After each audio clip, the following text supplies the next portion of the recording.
Hey guys, welcome back to the channel. This is story about what if Naruto x Rias arranged marriage part 1. Before I start, please do support for more amazing content and comments for part 2. Do consider to subscribe my channel and share my video to your friends and check out the description as well. Let's start the video. Yo! I'm Naruto Namikaze, nice to meet ya, he said with a lazy wave. Chaos ensued. He absolutely hated it. Do you have a girlfriend? One girl said. Where are you from? Another girl shouted. Oh great, another pretty boy. This time it was a guy that said that. Go back to where you came from, shouted another guy. We don't need another Kiba. Another guy said. I say we kill him. Okay, that was obviously a threat. Alright class, settle down, the teacher said over the loud noise the students were making. He then turned to me. Now Namikaze-san, why don't you sit next to Gremory-san over there? He said as he pointed to a girl. Said girl was extremely beautiful. She was dressed in the Academy uniform for females, which consisted of a white long-sleeved button-down shirt with vertical lining, and a black ribbon on the shirt collar. She also had a black shoulder cape which matched the black button-down corset, a magenta skirt with white accents and brown dress shoes over white crew-length socks. However, it wasn't her clothes but her hair that stuck out the most. It was a distinct crimson color that was similar to the color of blood. It flowed out from the top of her head to the back of her thighs, with a single strand at the top, and loose bangs covering her forehead. Her eyes were a blue-green color like gems and her skin was a porcelain white. She also has some of the largest he had ever seen, which admittedly he had seen a fair amount of large-eyed women in his life. All in all, she was certainly a gorgeous woman by any man's and a few women's standards, and he walked up to the empty chair beside her, and the teacher began his lesson for the day. All the while, Rias had been staring at him wide-eyed. Later, that was right, he was at Academy, a prestigious school in the city of Japan. Originally it used to be an all-girls school, however in recent years it unexpectedly became a co-ed school. Consequently, this led to a larger number of females to males in the student population, which makes it an ideal location for all males. All males except him. Vultures, a lot of them, he mumbled to himself. He was a fairly tall person, standing at a height of 180 centimeters, 5 feet 11 inches tall.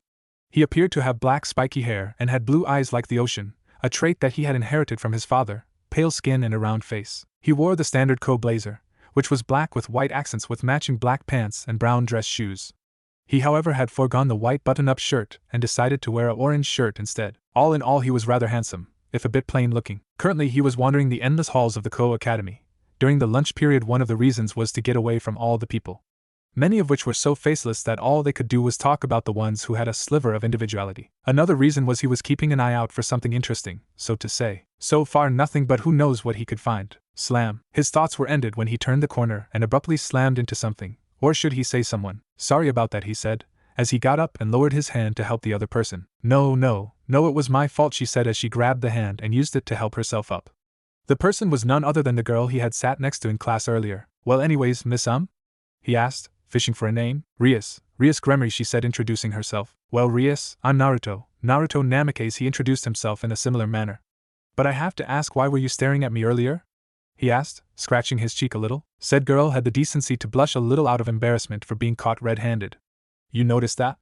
She asked. He chuckled a little. It was kinda hard not to notice after you did it the entire class. Rias then clutched a necklace that he didn't notice before. It was a silver chain with a matching silver vial with some kind of liquid inside. It was rather unassuming on her gorgeous frame that it almost looked unnoticeable. I guess you reminded me of a friend, she said, looking away in sadness. Noticing the change in atmosphere, was he a good friend? He asked. Rias smiled a little in remembrance. Yes, he was. Well, if you don't mind me asking, he paused. What happened to this friend of yours? He died, she said somberly, in a fire. Abruptly, and breaking the sad mood, the bell rang, signifying the end of the period. Well, Rias-chan, if I can call you that? Naruto said / asked. The girl just nodded her head with a smile. If I may call you Naruto-kun. It's a deal. He accepted. Well, Rias-chan, I'd better head to class, he said with a wave, as he walked off. He did, however, narrow his eyes at a nearby office.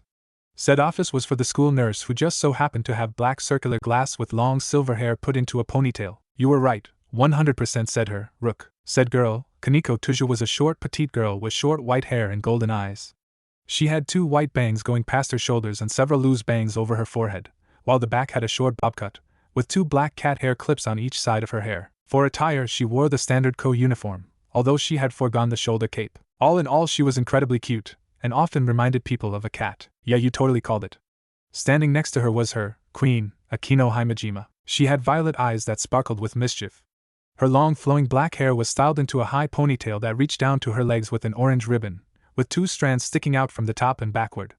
She also had, much to her own reluctance to admit, that were in fact larger than her own. Like her, she wore the full uniform, except she had black calf-length socks instead of white. All in all, she was a model Yamato Nadeshiko or ideal Japanese woman. I'm just glad I asked you two to keep a close eye on him, she responded. Yup, came the short reply from Kaneko. Akino then turned to her and asked what's next. What do we do with him now? We need to make our preparations immediately, she said as she moved her pawn. Rias Gremory was having a great day. She had found out that one of the students here had a particular scent thanks to her, Rook, a draconic scent.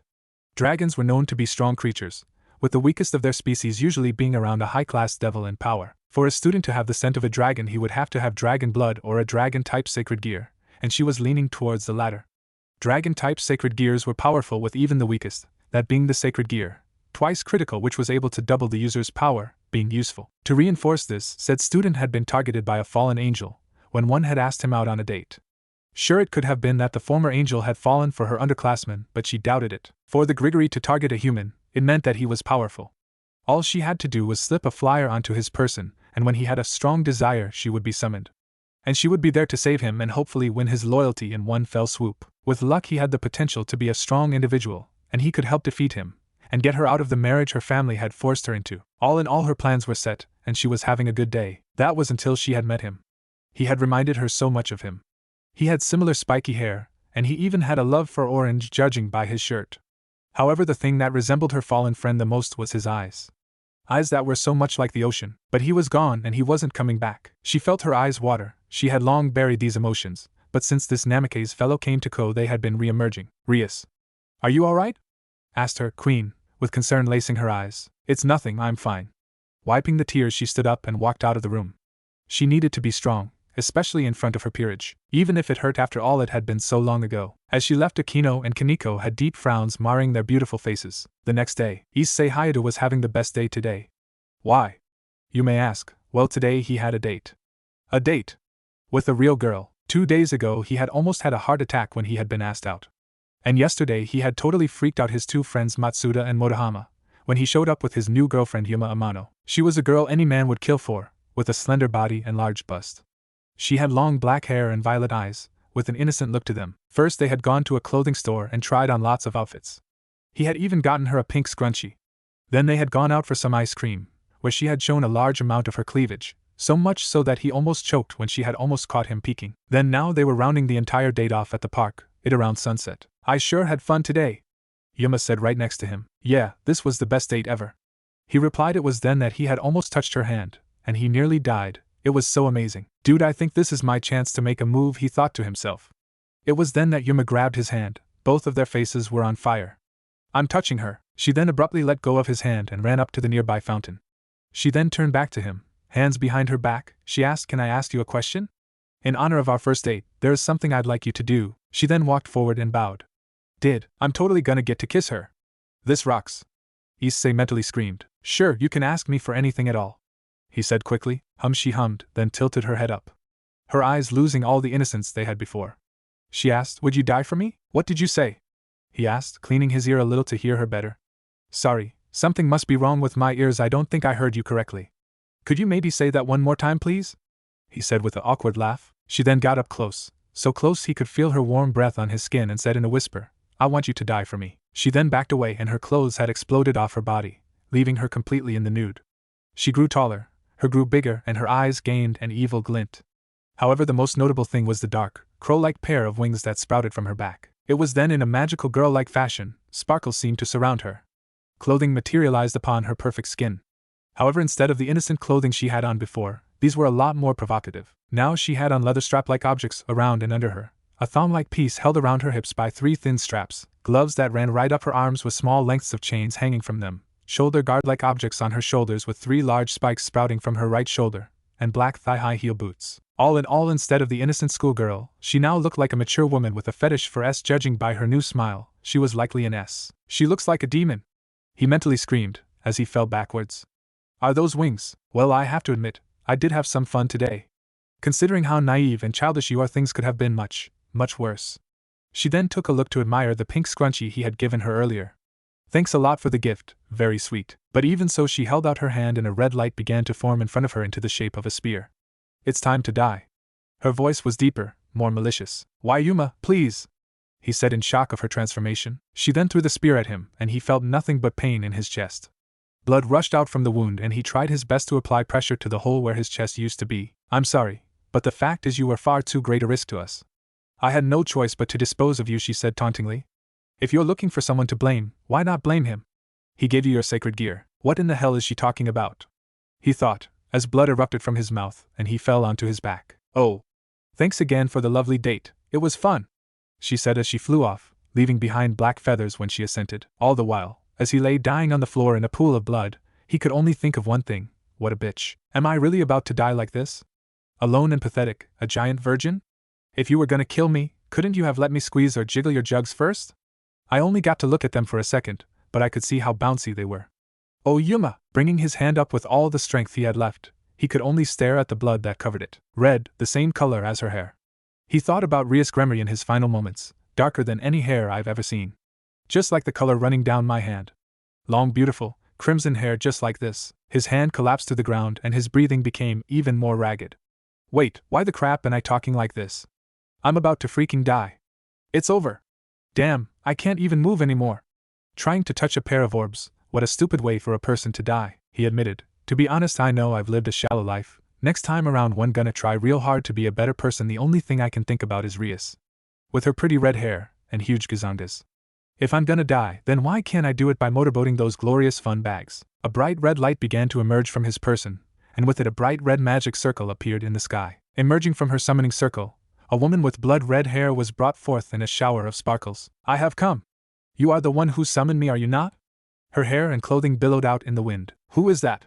He thought. Since death is upon you, I will gladly take you in. It was then, not that he could see, bat-like wings began to emerge from her back. From this moment forward, you will live your life for my sake. Unknown to them, high up in the trees a person could be seen watching the entire scene. It was none other than Naruto Namikaze, the boy she had met earlier that week. He chuckled to himself. Way to go, Rias-chan, you always did have a flair for the dramatic. He said as if he were familiar with her for a long time. It was then another being made its presence known. She must be pretty lucky to have gotten the Red Dragon Emperor in her peerage, though I doubt the White One would be happy with his performance today. It was a small creature, about the size of a dog. It resembled a fox, with a red-orange coat of fur. It however had a human-like torso with completely opposable thumbs on its clawed hands. It had black fur around its red menacing eyes that were slitted like a cat, with two rabbit-like ears protruding from its head. However, its most notable feature was its 7 tails, that flowed like a fire around its back. This was Kurama, his familiar that just so happened to be with him through everything that has happened in his life within the past decade. Chuckling, no, I doubt they will like how much of a pervert he is, he said fondly. Still no word of the snake? The fox asked, his eyes lost the happiness that they once had as he narrowed them. No, but we do have confirmation he is within the school. I know, but I don't understand why he should choose here of all places, Kurama said lazily. Naruto nodded. Ko is a supernatural hotspot. Simply by existing, this place attracts all sorts of strong creatures, he said, pointing at the fallen Red Dragon Emperor that was being dragged off to be healed as an example. But that is just the entire city, he continued. The snake is specifically in Ko Academy, which is home to 2 high-class devils that just so happen to be related to 2 Mao. My guess is that he plans to do something with one or both of them. So for now we wait for him to make a mistake, as I continue to play the student. Kurama grinned, showing his enlarged canines. Well, with the death of his master, the snake will no doubt make a move soon. Naruto showing a grin of his own. I guess you're right, he agreed. Do you think that little red is onto you? The demon Kitsune asked. I think she has some feeling that I'm not who I say I am. He then gestured to the pair of bracelets that had strange writing on them he had hidden underneath his uniform sleeves. But thanks to these seals I'm just a normal student. He then gestured to the back of his neck, moving a few strands of his black hair. There was a piece of paper with similar writing to what he had on his bracelets. He then channeled some magic into the seal. His appearance changed. His black hair was now a bright yellow, similar to that of the sun. His pale skin became a lot more tan, which was another trait he had gotten from his father.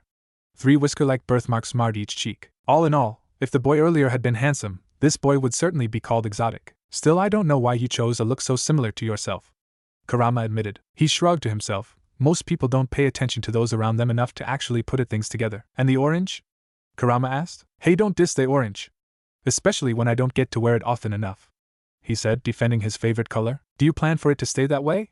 The fox asked. He frowned. As far as she knows, Naruto Uzumaki is dead, and it's best that it stays that way for her sake. Deciding to change the subject, he turned to the fox and asked, how are the others doing? Kurama gained a thoughtful expression, as he put his paw/hand under his chin. Rabbit, shark, and owl are about finished with their mission, so they should return soon. Dog, deer, monkey, and raven are still on guard duty with the big fox. Your queen is training as usual, and cat, tanuki, and slug are off on their own, he said, giving the locations of his other peerage members. You know, when she finds out we are here, she isn't gonna be happy. The fox said after some thought. Naruto knew exactly who he was referring to. He gained a bittersweet smile. Yeah, she was always so overprotective. He missed that. Naruto then leaned forward a little. Tell them all to get ready, because I have a feeling that something is gonna happen soon. Do you think it is the red clouds? Kurama asked. Instantly, Naruto got a dark expression at the mention of them. His eyes turned a blood red, the pupil shrunk, and there appeared to be 3 tomo encircling it. I don't know, but for now we continue to wait for the snake to make its move. Kurama nodded. He then disappeared in the darkness. Naruto was alone with his thoughts, and all he could do was stare at the setting sun. Well, Tomato-chan, I hope you are prepared, because dark storms are coming, he said in remembrance of his childhood friend. Flashback, 12 years ago. Naruto. Naruto. Naruto. We're about to leave, you know. A woman shouted. Said woman was extremely beautiful, and appeared to be in her mid-20s with fair skin, a slender build, and violet eyes. And she was wearing an ornate green dress that had a slit in the front to show a moderate amount of her chest. However, the feature she was most known for is her long red hair, which, depending on who you asked, was the color of a tomato. If you did ask those people and they responded as such, it's likely that they wouldn't say that for very long, as she had a reputation to beat those who called her that specific name. Her name was Kushina Uzumaki, his mother. And currently she was pissed. How did he know? You might ask. Well, you could tell because currently, her hair was arranged itself into 9 tail-like protrusions that were somehow defying physics, as they were floating. Oh, and did he mention that her eyes were glowing, because they were a menacing white. He was in deep trouble, it was best to hide. Now Kushi-chan, I think I know how to get him to come out, said a man. Said man was almost an older version of himself. He had similar tan skin, blue eyes, and blonde hair. Like his own, his hair was spiking out, but his was longer, with 2 jaw-length bangs that framed his face. He was also wearing a very expensive-looking blue suit, with a white shirt and matching my blue tie. This man was his father, Minato Uzumaki, formerly of the Phoenix clan. Oh Naruto, he shouted, if you come out I'll try to teach you my signature technique. Really? He called out from his closet, not thinking about his current situation at all. It was then that he was pulled out by his mother from his collar.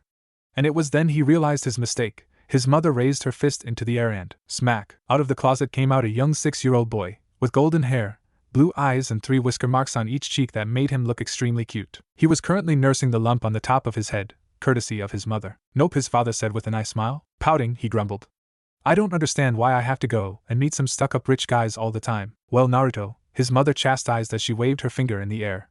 Today we are visiting the Gremory estate, with Lord and Lady Gremory. I hear they have a daughter around your age.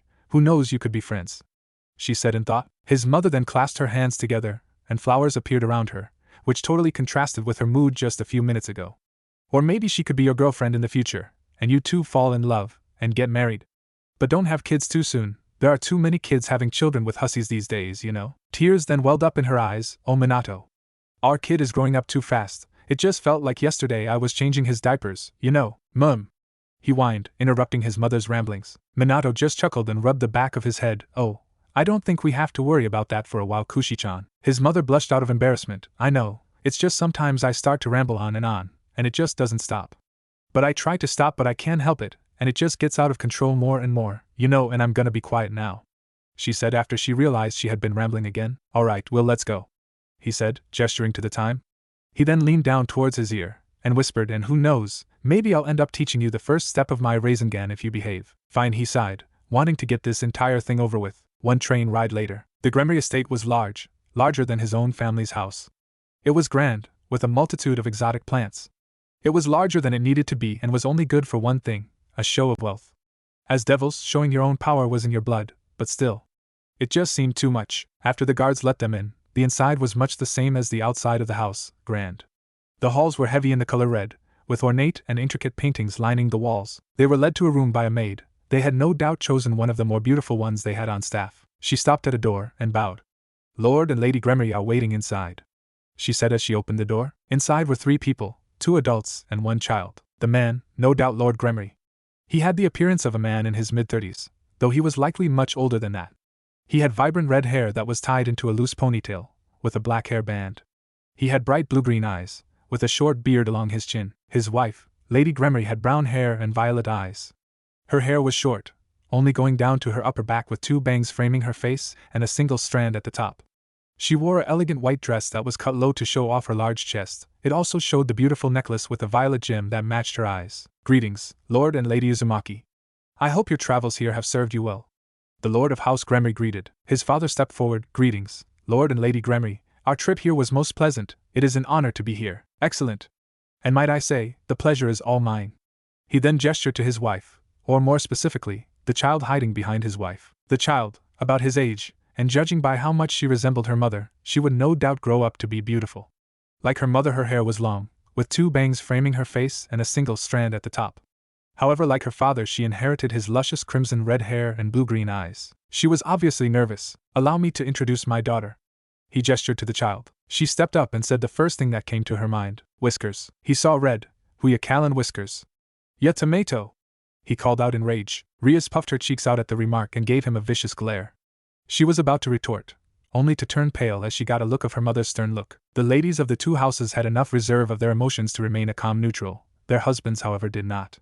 They were chuckling at the scene, but they quickly regained their composure. "Sorry about that," his father said while rubbing the back of his head. Lord Gremory chuckling. "No need, I should be the one to apologize." Lady Gremory bumped her child with her elbow to signal for her to speak. She bowed. "My apologies, my name is Rias Gremory, heir to the Gremory clan." "Whatever you say, tomato," he grumbled. "Smack." "Ow," he said, nursing the bruise his mother had inflicted upon him, to which he received a similar injury to what he had gotten earlier from his mother. Sighing, he conceded. "I apologize as well," he said with a bow. "My name is Naruto Uzumaki, heir to the Uzumaki clan." Lord Gremory clasped his hands together. "Excellent. Now, Rias, why don't you take young Naruto here and show him around the estate? I know these things can get a little boring for you." "All right, father," she said, as grabbed his hand and dragged him out the door. "Come on, Whiskers-kun, I have so many places to show you." All the while he was kicking and screaming for her to let go. "Kids these days," Ziatica said in mirth. Rias had certainly been enthused to show him her estate, even if it was needlessly large. Maybe she just didn't get a lot of time to spend it with children their age. He had given up on trying to free his hand from her vice-like grip. It was like he just met a younger version of his mother. That thought had terrified him. "And this is my room," she said, stopping at a door. "Sweet." He went up and opened the door. "Wait," Rias said in a panicked tone. Inside was what you would expect of a normal bedroom. It had a large princess-style bed, a window to look out of with a nice view, and it even had a large TV. What you wouldn't expect was the large amounts of anime, plushies, memorabilia, posters, figures, and a wide collection of manga that all lined the walls. She had a little bit of everything from action to romance to thrillers, no specific genre. It told him one thing about Rias he would have never guessed. It just screamed she was a Japanophile. Looking back at the owner of the room, he could see her blushing madly out of embarrassment. She wouldn't make eye contact with him at all.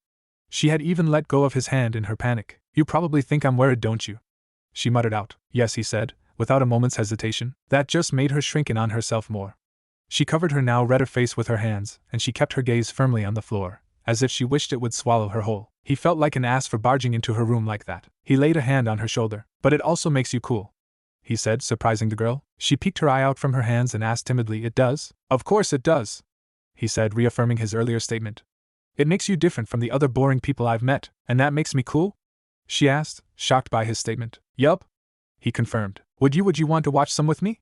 she asked. He'd never watched any of this stuff before, I assure. Her smile brightened the entire room. It was beautiful. And before he knew it, he was watching an anime with the girl he had just met a few hours ago. It was fun. "Oh, they're so cute," his mother squealed. Then Alana giggled at the scene, while Minato and Ziaticus had smiles on their faces. The scene they were staring at was Naruto and Rias curled up next to each other, asleep on Rias's bed.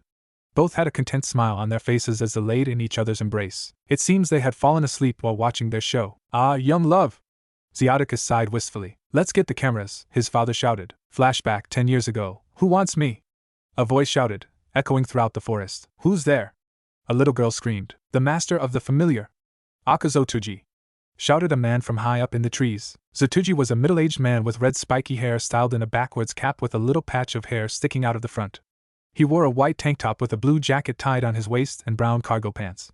He also had brown sandals and to finish off the look a bright yellow backpack attached firmly on his back. That's right. He was in the familiar forest, along with Rias and her aunt/brother's maid as a bodyguard of sorts. There was also the familiar master who just so happened to look like a Ash Ketchum wannabe. "That's the familiar master?" he asked incredulously. "Oh wow," the girl next to him said, amazed at his cosplay. "If it goes to Find Familiars Gala, then you've come at the right time, that's for sure." The full moon is out to help you decide, and I'll be the one to act as your guide. He rhymed. Satuji-san is fond of making things rhyme, the maid said next to him. Yeah, he had guessed that. Grafia was a beautiful woman, which seemed to be a constant throughout his life. She appeared to be in her early 20s, her hair was silver and went down to her back. It was styled into 2 long braids on each side of her face with blue bows at the ends and silver eyes. She was currently wearing a blue and white French-made outfit with long blue sleeves and a white maid headband over her head. Why she wore that maid outfit all the time he would never know. In the 2 years he had known her, Rias Gremory hadn't changed that much. She still had the same red hair, gem-like eyes and love for anime. That was probably why she liked the wannabe's outfit. He on the other hand just had one thought. Yeah, nope, he said, and he was about to walk off before he was grabbed by the collar of his shirt by his friend. Oh come on, Tomato-chan, he whined. Whiskers-kun, she retorted. Tomato-chan, Whiskers-kun, Tomato-chan, Whiskers-kun. He stuck his tongue out, she just pouted cutely. I would refrain from going out on your own in the familiar forest, Naruto-sama, Grafia chastised. Looking back at his friend he saw her almost pleading eyes. He could tell she wanted him to stay with her. Sighing, alright, let's stay with the Pokemon trainer wannabe, he conceded. Satuji, either not aware of what was going on below or not caring, continued. Now how can I help you? Tell me all your wants and desires. A strong one. A fast one. One that likes to set fires, Rias stepping up to state her wants. I'd like a familiar that is really helpful and super cute and fun. Cute and fun, done and done, was the familiar master's rhythmic reply. I just want something to deliver flyers for me, he grumbled out. The first thing that Satuji showed them was interesting, to say the least. It was a water sprite, Undine to be precise. He didn't know what he was expecting. But watching all the anime he had with Rias, he had guessed it would look a little different. Like a beautiful pale-skinned woman with long elegant cloud-like blue hair, kind of like in the anime Black Clover Rias made him watch. Instead it was a heavily muscular man-like woman with curly hair, who looked like it could bench press him in half. Not cute at all. A saint might say she had really kind eyes, and that even though she was dull on the outside, that she had a good heart. But he wasn't a saint, he was a devil. And he knew different about the Undine. It was ugly, really ugly. Right now he was with Grafia, Rias and that weird familiar master, just wandering around and hoping to stumble upon something neat. Grafia said the best way to find a good familiar was by brute force and luck or something like that. It was a little more refined, but he got the message. So they were just waiting for themselves to stumble upon something through pure dumb luck. He had always been lucky, so hopefully that luck would pull through here too. Maybe he could get a cool dragon, or a large multi-headed dog or something cool like that. One could only dream. But sadly Satuji had told them that this was the safest part of the forest. Since they only needed a low-level familiar because they were so young they wouldn't be safe in other parts of the forest. After a few minutes of walking he heard a particular noise in the foliage. It sounded like whimpering. What's that noise? He asked aloud. What noise do you hear? The familiar master then tried listening for what he heard. Oh dear. It sounds like an animal is in fear. Listening to where the noise was, he pointed in the direction he heard it come from. Quick, Naruto! Let's go! He said, running off in that particular direction. He and Grafia followed, and what they came upon was a baby fox. A fox that didn't look like anything special and only had a singular tail. Although the kitsune did have very large bunny-like ears, it looked like it hurt its leg. Even though it was hurt, it still showed a fire in its eyes. A fire that would strike the moment it saw us as a threat. Holding his palm out to lessen its worry, I leaned down so he could see it better, and saw that its leg looked broken. Its leg is broken, he stated. The familiar master used a nearby stick that was thick enough to act as a splint as he tied it to its leg with rope he fished from his bag. After a while it was done, and hopefully it would keep it on long enough for it to heal. He wished he knew healing magic. It would be pretty useful right about now. This boy's parents must have bit the dust, or else this little guy wouldn't be with us, Satuji informed in a rhyme. He won't survive long without his mother, for they are the ones who protect them like no other. His rhyming was getting annoying, but it seemed that the fox kid's parents had died. Apparently foxes were known to be good parents. They taught their children how to hunt and survive in their early years.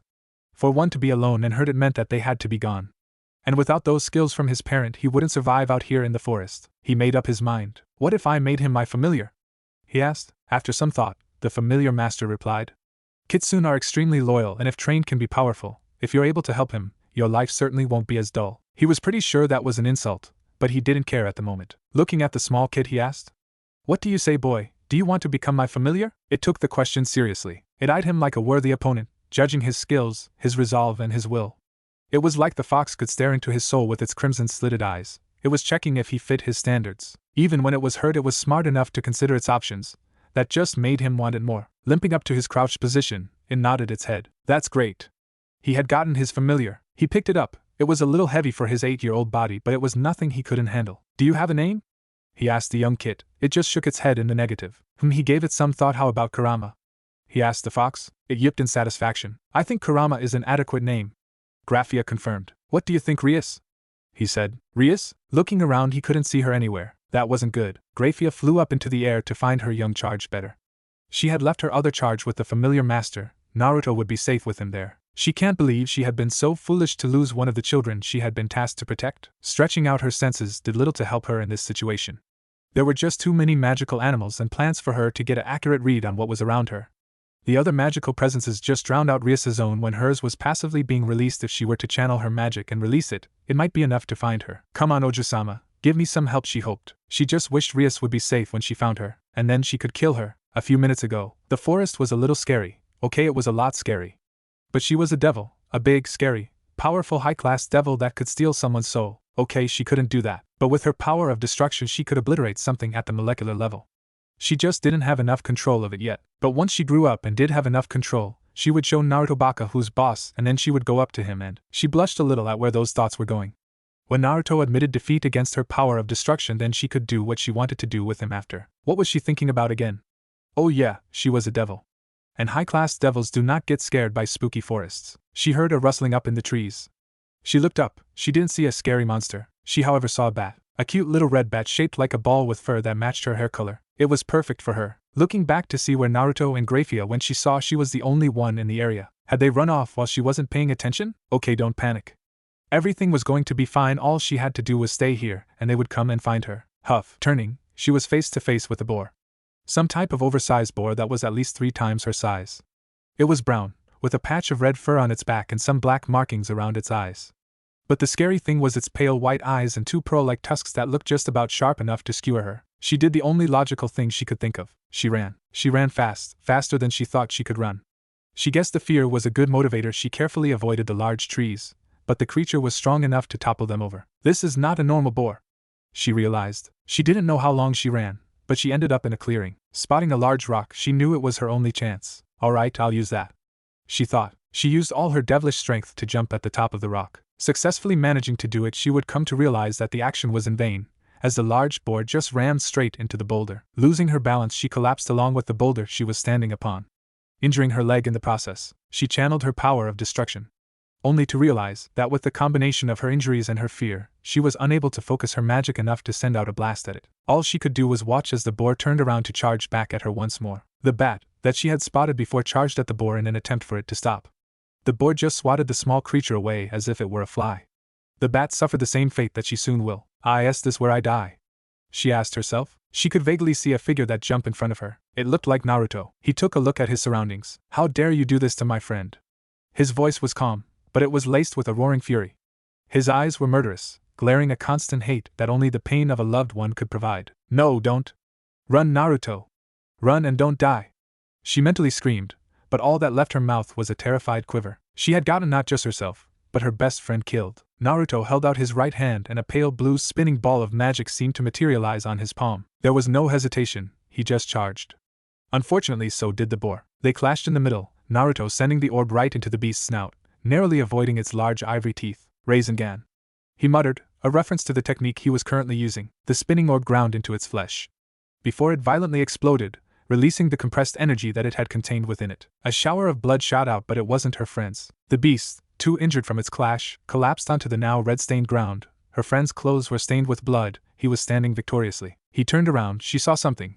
His eyes were blood red, with 2 tomos spinning around the small blackened pupil. They were also laced with so much hate within them. It didn't suit him at all. She much preferred her fun-loving goofy friend to this. Why your eyes? She said in surprise. Naruto, realizing what she said, took out a knife. The knife was strange, as it was 3-pronged with a set of strange writing appearing on the handle. In the reflection he saw something surprising. Sharingan, he muttered, referencing the Digitsu he now possessed. At first he didn't know what was happening. Once he saw Rias hurt, and about to be killed, he saw red. He had never been able to perform a perfect Rasengan before, but with the Sharingan, he proved himself wrong. Worrying about this later, his eyes returned to their normal sapphire blue. Rias, are you alright? He asked, as he walked over to the fallen girl. That broke her out of her shock. The weight of what she had just been through struck her like a school bus. She collapsed right onto her best friend and cried, uncaring of the blood that now covered them both. She just clutched her friend tight, afraid that he would disappear at any moment. The near-death experience taking a toll on her mental abilities. All the while he had caressed her back gently, showing that he was here. He didn't know how long they had been there. How did you find me? She asked. Her voice was muffled as her head was currently in his shoulder. I had a friend, he said with a smile. She now saw what he was referring to. It was a small, cute baby fox with a splint on his injured leg. Apparently the fox had some sort of ability to find people across far distances. Taking deep breaths, she ended the hug. But she still clutched onto his hand like a lifeline. Hi. What's your name? She said, letting the fox around its abnormally large ears. It yipped in satisfaction. Karama. His name is Karama, he answered for the kitsune. Rias pouted, which, even while her face was covered in blood, was extremely cute. No fair, I wanted a cute one. I thought you already found one? He said, pointing above her head. What are you? She said before she spotted what he was referring to.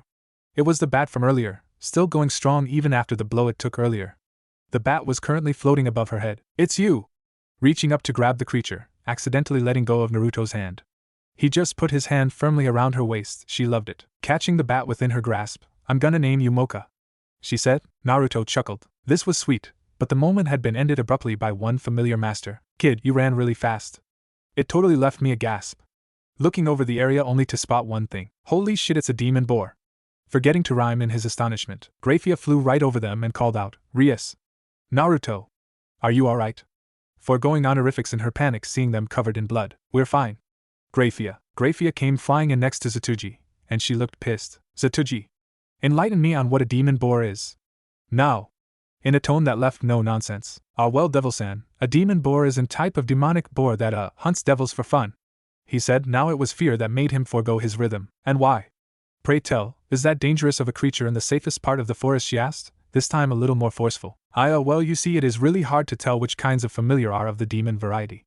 Because they look exactly the same as normal familiars, and they only show they are demonic by the fur around their eyes. And they only get those when they get to a certain level of power. Quite frankly, I'm surprised that they were able to kill one of them, although the boar looks to have been extremely young. Upon him seeing Grafia's murderous glare, he shut off his ramblings. Oh look! The two have their familiars. Let's go and get those ready for them, he said with an awkward chuckle. Naruto, staring at the scene, said to Karama, Karama, if he tries to put you in a thing called a pokeball, I give you full permission to eat him. The fox yipped in delight, then it showed a foxy grin. Present. Issei Hayato was not having a good day. He had woken up in his bed. That was the first red flag. Because if he remembered correctly, he had died. He had died after seeing Yuma's glorious boobs. But if he had died, how was he alive? But dying wasn't even the worst part. What was worse than dying, you might ask? Well, nobody remembered his girlfriend, Matsuda, and Motohama, who he remembered showing Yuma to, had completely forgotten about her. What's worse is they called him a liar. Him. A liar! Even her contact information, which he had on his phone, had disappeared. The day got a little better when he went over to Matsuda's house to read the treasured book, Ika Ika. But even after watching Double D's and the nerds who love them, he felt weird. And not the nice tingly weird he usually got, but it was more of a strange weird. He could see perfectly in the dark, and he started to hear things he shouldn't have heard. Like noises that were too far away to be possible. His body also felt lighter, he could jump higher, and he had more energy. But it just felt like his body was changing into something. What was another thing that made his day bad? Well, it could be the fact that he was being chased by one of those black-winged freaks. Black feathers rained from the sky. All he could think about was that it reminded him of how Yuma had left after she killed him. But no, it was someone else, someone a whole lot less sexy and a lot more terrifying. The man landed in front on him, a man with short black hair and blue eyes. His outfit consisted of a gray trench coat, with a white dress shirt. However, the scary thing was the two crow-like wings on his back. Such cowardice. I can't abide such lower-class beings, the man muttered. No! How can this be real? He asked in disbelief. He stuck his hand out. It appears as though your friends and master are nowhere to be found. You show no sign of disappearing or any circles being deployed. He moved his outstretched hand to his side. Therefore I will assume you are astray, is that correct? A spear made entirely out of light appeared in his hand. It was similar to the one Yuma made, but hers was red and this guy's was blue. At the sight of it he ran. And that would mean killing you won't be a problem, he shouted, as he moved his arm back into a throwing position. If I'm gonna die in a dream, I'd rather the killer be a hot chick than a dude. He thought, not cool. All his running was for naught, as the light spear pieces his backside, leaving him to fall on his knees and cough up blood. Man, this blows big time. This is the worst pain I've ever felt. It didn't hurt near this bad when Yuma murdered me in my last dream. Reaching for the spearhead that was poking through his front side, he was met with a searing hot pain like how he felt in his chest. The man, hearing his cries of pain, spoke. It hurts, doesn't it? Light is a deadly poison to your kind, burns you from within. I thought I'd finish you off, but it seems you're quite the tough one. Raising his hand in the air, another spear of light formed within it. Don't worry, I'll put you out of your misery shortly. Seeing him getting ready to throw again, he mentally screamed, "Someone help me please." Ironically, his prayers had been answered, in the form of a blast of red and black power of destruction. The blast completely destroyed the fallen angel's spear of light within his hands. "What did you just do, you little shit?" A bright red light flowed in the distance. "And what the hell is that?" That glow was a magic circle, and with it appeared a beautiful red-haired woman he recognized. "Keep your hands off of him," she shouted. "Red hair, did Rias come to save me?" he asked himself. He then collapsed to the ground. A blue light spear materialized within the fallen angel's hand. "I'll teach you not to meddle where you don't belong," he shouted angrily as he threw the spear at the girl. The spear was knocked away, however, by her, Rook, who then stood right by her side. Forming a fourth spear, he yelled, "I'm done with you." Charging, he came face to face with a bolt of lightning, courtesy of her queen, who revealed herself with a laugh and a spark of lightning in her palms. That hair, the crow realized. "You're from the house of Gremory. My name is Rias Gremory, and who are you?" "Other than a fallen angel," she stated. Dusting himself off, the man spoke. "Ha. Well, who knew? This town is currently under the control of the next head of the great Gremory family. So he is a member of your household, I take it." He was referring to the currently bleeding out half-devil on the ground. "If you bring any harm to him, you will get no mercy from me," she said with confidence. The angel adjusted his hat. "I apologize for the misunderstanding, though it is unwise to let your servants run loose like this. Next time he is out for a stroll, he might run into someone less cordial than myself. I appreciate the friendly advice. Bear in mind, if anything happens like this again, I will make you regret that you crossed paths with the house of Gremory, my friend," she warned. "No offense to you, noble household, but you should bear in mind that the same thing can be said to you." Unfurling his wings, he announced, "My name is Donasik. I pray that you and I never again cross paths." And with that he disappeared, releasing the barrier he had put up earlier to keep her, pawn, within the area. "That was a close call. I can't believe he ran into a fallen one," Akino said with a hiss. "If we don't do something, he will die," Kaneko stated. "That won't happen," she said. She was about to volunteer herself to heal her pawn. It was then she noticed something, her necklace. The silver vial of liquid that he had given her. It was mocking her. "Akino," she called to her queen, "would you see to it that doesn't happen?" Akino, slightly surprised, she responded, "Fufu, I'll make sure of it." She licked her lips seductively. "Who knows, we might even have some fun afterward." None of them noticed the slitted red eyes within the darkness. These eyes belonged to one Kitsune Kurama, and he had seen the entire thing. He was a devil, a devil! He wouldn't believe it, but then Akino-senpai had shown him her wings. He had also gotten a great look at her boobs. They were gigantic, so much so that he just wanted to squeeze those balloons until they popped. He had been too surprised to do so, on account that she said she were devils, and the fact that they both were naked. He had accidentally hit his head when he fell off his bed in surprise. For some reason, he thought Akino had liked it. He even got to help but on her brow. And she wore a thong. It was the best. He had freaked everyone out when he arrived with one of Koa's great ladies. Sure, she wasn't Rias Gremory, but she still was amazing. She told him that Rias would send over someone to fetch him later, and then she walked off. In class, that bastard, Yuro Kiba, had showed up and told him that Rias Gremory had sent him. When he got there, he saw Kaneko Tuju. The Kaneko Tuju, Koa's unofficial mascot. He got to see Akino-senpai again, and she was super nice. Totally freaked him out, and he could barely look her in the eye after seeing her knockers earlier. And it was then that Rias Gremory came into the room. And boy was she beautiful, from her gorgeous hair to her giant to her pale skin. She was his dream girl. And she was standing right in front of him. Apparently the Occult Research Club was a front for other devils to conduct their business. That fallen angels were basically angels that have fallen because they have sinned. And that Yuma was also a fallen angel, and that she had been tasked to kill him. Then she had used some sort of ability to alter memories to make everyone forget she had ever existed. She explained that he was a part of a peerage, which allowed a strong devil to reincarnate others into devils who would have to serve them for their bidding. Which meant many things. It meant he could get a harem. That was awesome. He also had wings, and as a devil he had put flyers with summoning circles that would allow people with strong desires to summon them. There they would complete a given task, and in return they would be compensated. Usually paid in a small amount of a person's life force that they would use to subtly gain power, only to find out that he had so little power that he would not be able to teleport himself. He had to ride his bike to his client, and at first the client didn't believe him, so he had to beg to be let in. At first he was rude, but then the client ended up being super cool. He still didn't complete the contract though, and then he had gotten attacked by another fallen angel.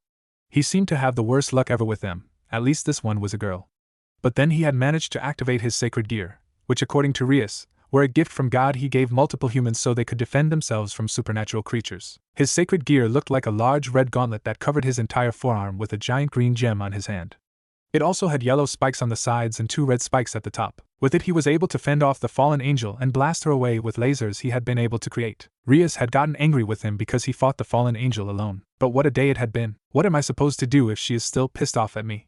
Issei asked himself. Why am I an idiot? Oh, a girl cried. Looking over at the sound, he came face to face with a pair of white panties. With a perverted grin he took full pleasure in looking at the girl who had fallen, revealing her glorious undergarments and camel toe. Oh no, it looks like I fell down again. I'm such a klutz, she admonished herself. Helping herself to sit up, she revealed her face. She was a pretty young woman about his age. Her long golden hair flowed down her back, split bangs over her forehead, and a single strand stuck out upward from the top and sloped backwards. She looked to be wearing a nun's outfit, which consisted of a dark teal nun outfit with light blue accents, a white veil over her head with light blue accents, a brown satchel slung on her right hip, and brown boots with black straps in an X-shaped pattern. She also wore a silver cross necklace around her neck. She was both very cute and beautiful, plus she had an aura of innocence that surrounded her. She smiled at him. You must never go near the church again, Issei. Rias admonished him. Why? He asked, surprised. For devils like us, the church is enemy territory. Simply setting foot inside would cause major problems for both angels and devils. Surely you could sense that something was telling you to be careful, she explained. Oh, that's what it was, he said as he recalled the weird feeling he got after going near the church. When I went near the church, I thought I felt a chill and my left hand tensed up. She turned to him. That was your devil instincts telling you danger was near. Being in close proximity to someone from the church is a very risky proposition. Also, what's even more dangerous is that some of the exorcists affiliated with the church also use sacred gears. They could really hurt you. He remembered Asia and her sacred gear that allowed her to heal a boy who had fallen and hurt himself. Asia's sacred gear was a pair of rings that allowed her to heal people instantly. Just know if a devil receives a devil purge, it's utterly annihilated. Nil, end of the line, they can feel nothing. They are gone forever, you can never come back from that. Do you understand? Her eyes spoke of total seriousness. Looking away, he felt guilty. I got it. I'm sorry. I've gotten too worked up. I want you to be more careful, that's all. She turned and walked away. He hadn't expected this when he had helped a nun find her way to her house, and she had been the nicest girl he had ever met. He needed to get back to class. Lunchtime was about to be over soon. He had missed the first part of school escorting Asia. He had decided to eat his lunch in the old school building. There he was met with an angry Rias. He had told her where he was, and she had admonished him. She had likely been worried about him not being present at school. He felt like an ass. After a few minutes of walking, he still hadn't felt better. He had made Rias angry at him again, and what's worse was he couldn't see Asia again. Even when she had been nice and invited him to come to her home again. Splash. Turning the corner, he was met with a searing hot pain on his left hand. It wasn't as painful as when he had been stabbed in the chest, or the second time he had been stabbed by the light spear as a devil. But his hand still hurt like hell. I'm so sorry, the offending person said. Turning, he was face to face with who he was pretty sure was that new pretty boy he had heard about. Black spiky hair, blue eyes, and orange shirt. Yeah, it was definitely him. This was Naruto Namikaze. He was holding what looked to be an instant ramen cup with steaming hot water in it. Looking back at his left hand, he could see that some of the contents of that cup had spilled onto his hand, and that included the steaming water that had previously been in it, leaving his hand with first-degree burns. How had this guy been eating it? And why was he eating now? It was almost the end of the lunch period. What the hell, man? He voiced his displeasure. Why the hell is this so hot? And why the hell are you eating right now? Naruto just sheepishly rubbed the back of his head. Well, you see, I was still a little hungry, so I made my 6th cup for lunch. 6th? He repeated in disbelief. Yes, 6th. I know it's a pretty small meal. I've been trying to cut back a little. He laughed. Who the hell eats that much ramen? He asked in disbelief. Naruto gave him a deadly glare. Hey man, don't diss the ramen. It's the food of the gods. This guy clearly wasn't right in the head, I'm sure. He agreed. Naruto then turned his head and scratched his cheek. Look man, I really am sorry for burning your hand. Do you need me to take you to the nurse's office? He thought about it. He really wished Asia was here. She would be able to heal him no problem with her kick-ass sacred gear. But she wasn't, and he wasn't allowed to go to the church to get her. Akino or even Rias might also be able to heal him. They had healed him before. But he didn't want to trouble them. After all, he had already caused such a big hassle already. Sighing, alright fine. After a few minutes of walking, the bell had rung and the halls had been a little crowded. Naruto had led him to where they were going as he didn't know where the nurse's office was. They had been met by a door. Naruto had knocked on it, and they heard the standard come in to let them know they could enter. Inside was a tan-skinned man in his early 20s. He had long silver hair that he styled into a ponytail, with his silver bangs splitting off to each side of his face and black eyes. He wore circular-shaped glasses and standard scrubs that most nurses wore. His just so happened to have the Co logo on them. He was rather unassuming, and that is probably why he had never noticed the guy before. The rest of the room was just like any other nurse's office. A couple chairs, some corny posters, a place to lie down on, cabinets, a sink and a desk and stool for the nurse to sit on. What can I do for you two? He asked, turning to them. Well, you see, we kinda bumped into each other, and some of my food spilled over and burned his hand. Naruto admitted. Well, that's no good. He said, now noticing his hand that he was clutching in pain. It had lessened, but not by much. Why don't you? He said, fishing for a name. Naruto Namikaze. He stated. And I'm Issei Hayato. He introduced himself. The nurse raised an eyebrow but didn't make any comment. Well, Naruto-kun, my name is Kabuto Yakushi, the nurse here at Ko Academy. He gave out his name. Now, as I was saying, why don't you head back to class while I take care of young Issei-kun's burns? Class just started, so that means you haven't missed much of anything yet. I guess you're right, Naruto conceded. As he walked over to the door and reached for the handle, the door opened. In it stepped in what looked to be a college student. He had light brown hair that framed his face, black eyebrows and black eyes. Like Kabuto, he was rather unassuming. Hello. He said, noticing that there were others inside the office. Rinji. What seems to be the problem? The nurse asked. Just then, the now named Rinji clutched his stomach. You see, I have this stomach ache and I thought going to the nurse would be a good idea. I see. He took on a thoughtful expression. Why don't you come in and sit down in that chair over there and let young Naruto-kun out the door? He said, pointing at a nearby chair. I'll see to you once I'm done helping Issei-kun with his burns. He did as asked. With Naruto's exit, Rinji had sat down patiently. Kabuto dragged him near the sink. Here, use this to cool your burn off. He twisted the knob that allowed the sink to release cool water. Putting his hand in it, he felt instant relief. After a few minutes, Kabuto took his hand and applied a cream onto his burn. Finally, he wrapped his burn in a bandage. All right, all done.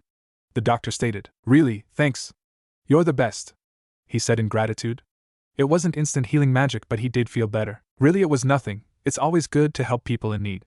Kabuto had a small smile on his face. I hear ya. He agreed. All right, you're free to go, he said as he patted his back. But remember to keep that burn out of the sun for a while. Oh, and here is some cream that you apply 2 to 3 times a day on the burns. He handed him some cream, which he took. All right, thanks Kabuto-sensei, he said as he walked off, leaving the other two alone in the room. It's always good to help people in need, Rinji repeated. Quiet you, Kabuto stated. He then got up and activated the silencing seals he had placed in the room. The seals were usually invisible until activated. But once activated, they muffle all sound within the room. Taking off his glasses, he cleaned them. You know, despite what you might think, I am an actual doctor, Rinji snorted. Yeah, and did you take up a Hippocratic oath too? He asked rhetorically.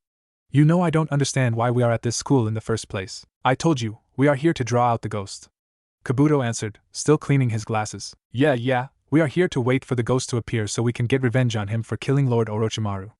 I know, just let me know when he gets here so I can kill him, he said confidently. Finally done cleaning his glasses, Kabuto put them on. On the contrary, he is already here, he said, pushing up his glasses a bit. What? Then why haven't we attacked him yet? He yelled in disbelief. Currently the ghost knows we are here but not our identities. He is waiting for us to strike, Kabuto informed. And when are we going to strike? He asked. There is too much going on in this town. For now we wait for the crows to finish up their business, and then we strike, Kabuto answered. All right, fine. Just let me know when it's time for us to get our revenge. He stormed out, leaving the doctor alone. Soon we will see who wins, the fox or the snake. He chuckled darkly. Let me try one more time.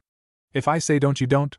You have to forget about Asia. You are a member of the Gremory family. You have to be careful now, she yelled angrily. After he had visited the nurse's office, Rias had almost immediately found out, and healed his hand fully. Then they had gone out, and fought what was called a stray devil, which were reincarnated devils who had abandoned or killed their masters. Many of which lost control of their abilities, and that allowed their bodies to mutate, and their intelligence to drop significantly. The one he had met with the rest of Rias's peerage had been a pretty sight. That was until he had seen the bottom of her. It was the ugliest thing he had ever seen. She had a giant toothy mouth where her stomach should be. Her body looked like an ugly centaur with its humanoid-like hands for legs. And she had a piranha-like face at the end of the fight. Oh, and she shot acid out of her boobs. Boobs were sacred, and she had tarnished them. While he was there, he had learned the roles of a peerage, with a peerage being a lot like chess. Having the roles of a king, a queen, a rook, a knight, a bishop. Each having kick-ass powers. However, he found out he had been given the rank of pawn, the worst piece. Then next, Rias Bucho had asked him to help Kaneko with one of her requests. Arriving at the building, he found it covered in something blood, and it was everywhere. It resembled a murder scene because that likely was what it was. There he found a priest. A priest who looked so insane he could be a Batman villain. He had killed the client because he had contacted a devil, and because of it, in his words, he gave up being human. Then he shot him with his holy bullets, which Herta had tried to fend him off with his kick-ass sacred gear but to no avail. It was then that Asia had showed up inside the house, and she looked horrified at the scene. She had tried to protest what they were doing but he didn't listen. The bastard even went as far as molesting her. It was then that Rias had appeared with her peerage. With them here he knew that they could beat the one insane priest. But the priest had been smart enough to call for backup. He called the fallen angels. They had to retreat after that. Sadly they left Asia. Rias had said that the spell had only worked on peerage members, and since she wasn't a member of her peerage she wouldn't be able to be transported. He didn't want to leave her with that bastard. But she insisted, and he had been shot and was bleeding out. Then Rias ordered Aquino to heal him again. He was devastated after that. He had left Asia with the insane priest. But he had been so happy when he saw Asia again at a park. He even took her to go and try a hamburger, and she looked so cute while eating it. Then they went to the arcade and he won her a stuffed animal in the claw machine. It was great. She told him about her time in the church. And the fact that she had grown up in an orphanage, but then after she discovered her sacred gear she had been forced to become a holy maiden. But becoming a nun had been very lonely for her, but that all changed when she came across a devil who had been badly hurt. Without thinking she had healed it. However, those bastards at higher ups at the church didn't like that and they had excommunicated her. With nowhere to go she came across the fallen angels. After that he had proclaimed himself as her first friend, but that tender moment had been ruined by that bitch. Yuma, or the now named Rainier, had taken Asia back with her. He had tried to stop her, but with his measly twice critical he could do nothing to defend himself and Asia. He was weak, he was powerless, and he couldn't save Asia. He had tried to tell Rias, pleaded with her to help him save Asia. That is what landed him in this position. Fine, then maybe it is time you release me from your household, because I refuse to just let her go. He told her. I'm sorry, but I can't do that. She stated. Of course not, I'm your precious pawn. Can't do without your most important piece, can you? He mocked. That's enough, Issei. She yelled, startling him. Pawns are important. They are not the weakest piece in the game by any means. Do you remember when I told you my evil pieces have the same attributes as their chess characters? Yeah, but so what? What would a stupid pawn do? He asked. In the chess game, quite a bit. If a pawn advances deep enough into enemy territory, it can be promoted to any other piece besides the king, she informed. So does that mean I can have all the same powers as everyone else? He realized. Yes, but only if the master declares the place enemy territory. Say for example, the Fallen One's church. She stepped forward. Now let's talk about your sacred gear. Oh yeah, it doubles my powers, is that right? Yuma said, the fallen angel told me. He corrected when realized he accidentally said the fake name Rainier had used. Just feel, she caressed his cheek like how a mother would a child. Any sacred gear works in direct correlation to the current feelings of its owner. Though to put it another way, the stronger those feelings are, the more powerful the sacred gear can be. I didn't know, that's cool, he admitted. She stepped back, Aquino whispering something in her ear. Something has come up, Aquino, and I have to step out for a moment. Wait a minute, I have more questions for you. She ignored him. Remember, even if you're promoted, no matter your rank, a single devil cannot stand up to a fallen one. And with that she materialized a magic circle and vanished in a sparkle of red light. I guess we'll have to see about that, won't we? He muttered to himself. You're going? Kiba had asked him. Kiba was a handsome young man his age, with short blonde hair, blue eyes, and a mole underneath his left eye. He also wore the standard Ko attire. Yup, there's no point in trying to stop me, he told them. You're going to get killed, he stated. Well, I can deal with that as long as I can get her out of there, Issei said in confidence. That's very brave, very stupid too. This is suicide, he warned. It's none of your business, he shouted angrily. He heard the sound of a sword rustling. I'm coming with you. Kiba now had a sword strapped to his belt. What? He asked in confusion. Weren't you listening? Kiba asked. The president basically said that if you get into that church you're promoted. But she also said you wouldn't be able to do it on your own. Yeah? He asked, not following at all. So we're gonna back you up and there's no way in hell we're gonna let you go without us, so you might as well save your breath, dude, Kiba stated. Kaneko too? He asked. There's nothing else going on, was her short reply. It had all turned out all wrong. After showing up at the church they had been ambushed by that insane priest named Fried Selzen. After defeating him with teamwork, he had retreated. Then Kaneko found an underground tunnel that led to a large room. In the room was Asia. Asia had been crucified. It was there he saw her Rainier. Rainier had ripped out Asia's twilight healing right out of her. He had taken her limp form and ran. Fried had come back with more priests to fight against, and they had stopped Kaneko and Kiba from following. He laid Asia onto the church pew, her left exposed to the world. Hang in there, come on. Once we get out of here you're free. Stay with me? You have to fight, he told her. She lifted her hand up and he grasped it with his own. That's it. Stay strong. I know it wasn't a long time, but I'm so blessed to have made a friend like you. She spoke weakly. Tears welled up in his eyes. Stop, it isn't over, okay? We're gonna be friends for a lot longer than this. You hear me? When you feel better, we'll go to karaoke, or I'll teach you how to bowl, or you can't give up, damn it. She was crying too. You'll be letting my buddies down too, you know. You still have to meet them. I know they'll love you. I know they may come off as a couple of pervs, but I swear they are actually great guys once you warm up to them. And you will. Man, are we gonna have a story to tell them after this? We'll all need a crazy night soon, huh? Where should we go, you think? I wish it could be different. It would have been great to have grown up in this country and gone to your school. She said. You still can, the school will be a lot more fun with you there. He promised, but the tears flowing freely down his face contradicted this. She put her hand on his cheek. I never wanted to make you cry, oh Issei. I'm sorry, goodbye.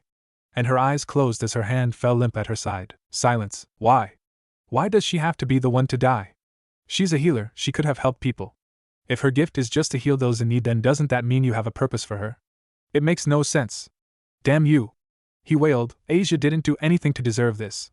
Please give her back, please. All she wanted to do was make friends. She had one in me and would have made so many more. Is this my fault? Are you punishing her because she made friends with the devil? I'm sorry, okay, just give her back. A demon asking for forgiveness in a church. Rainier interrupted. What an insidious sense of humor. There she was, sitting right next to him and the person she murdered. What are you doing here? She pointed to cuts she had received on her arm. Ugh, how tacky is this? Some knight did it to me on the way up here. Where are Kiba and Kaneko? He questioned. She activated Twilight Healing, its green glow lighting up the room as her wound was healed. Wonderful, huh? No matter the injury, I heal instantly.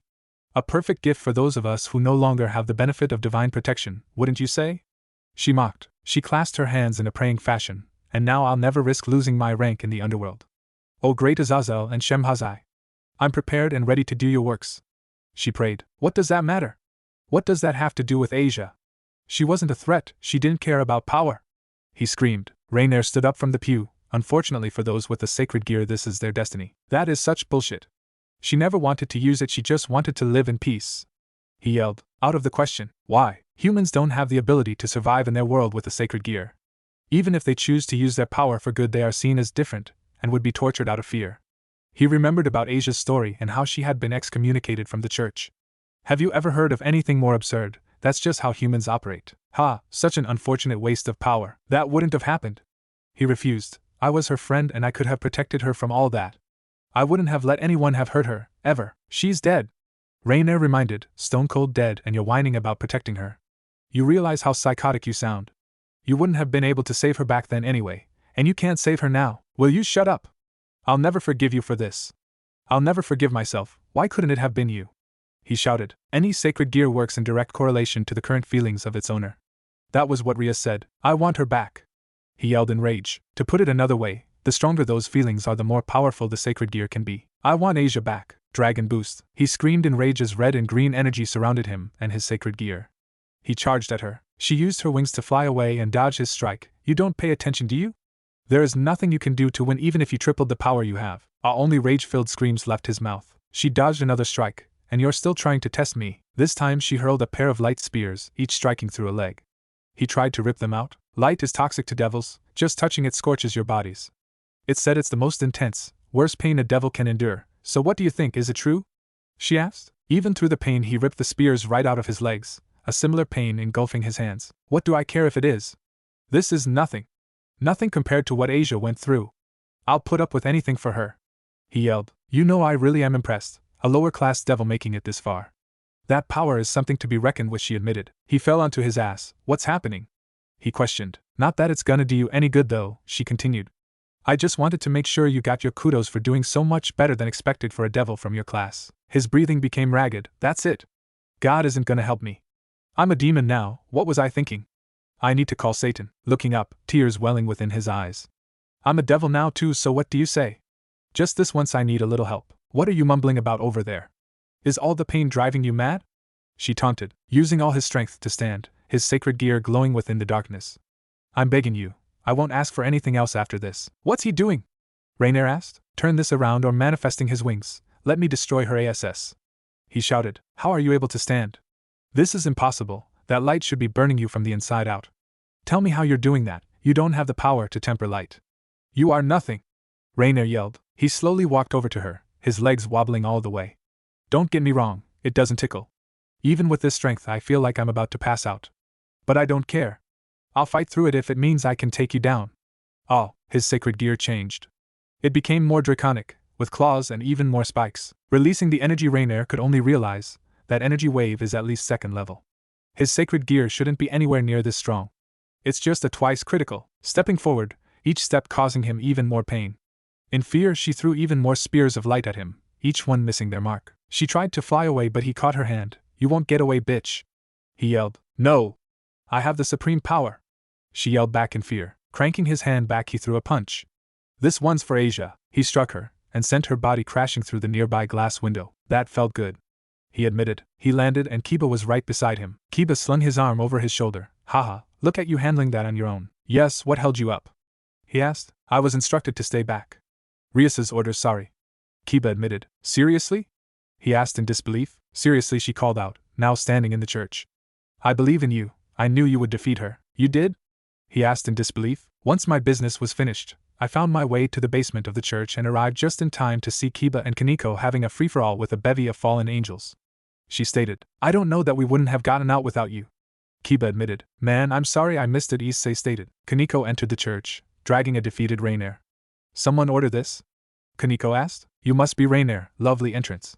"I am Rias Gremory, also known as the next head of the House of Gremory," she introduced herself. "Gremory," Rainier repeated. "You got to be kidding. It's wonderful to meet you. What a shame we don't have time to chat." But sadly, she dropped some black crow feathers onto the ground. "It's time to meet your friends I disposed of earlier. They were rather rude to me." "So you killed them?" Issei asked in disbelief. "Ria's fuse is long, but when pushed she lives up to her title of the Empress of Annihilation," Kiba informed. "Damn, didn't know I was part of such a hardcore group," Issei stated. "Neat. Why would the heiress of Gremory dare such a thing?" Rainier questioned. She answered, "Well, since you asked, I discovered multiple fallen angels had plans to attack this town. Normally I would have stayed out of it, but they seemed insistent on targeting my team." "So you did it to defend me?" Issei asked. She turned to him. "Look at you, I didn't see your sacred gear." He showed his new gauntlet. "Yeah. I don't know what happened, it just freaked out and turned red. It's called a Red Dragon Emperor, which explains a lot actually." She turned back to the downed angel. "Do you see this, Rainier? You weren't defeated merely by a twice critical sacred gear after all. No need to feel too embarrassed." "What?" she asked. "The one Issei uses automatically doubles its wielder's power every 10 seconds. Allowing him to transcend both God and Satan at will. It's one of the 13 varieties of Longinus. The strongest level of the Red Dragon Emperor is called Boosted Gear. So this sacred tool and the ability to destroy God is in the hands of a child," Rainier thought. "The one downfall is that it requires a decent amount of time to start into its immense power. The only reason he was able to beat you was because you let your guard down. If only you had learned the lesson earlier," she admonished. "Issei, please." Her voice was pitched higher like Yuma's had been.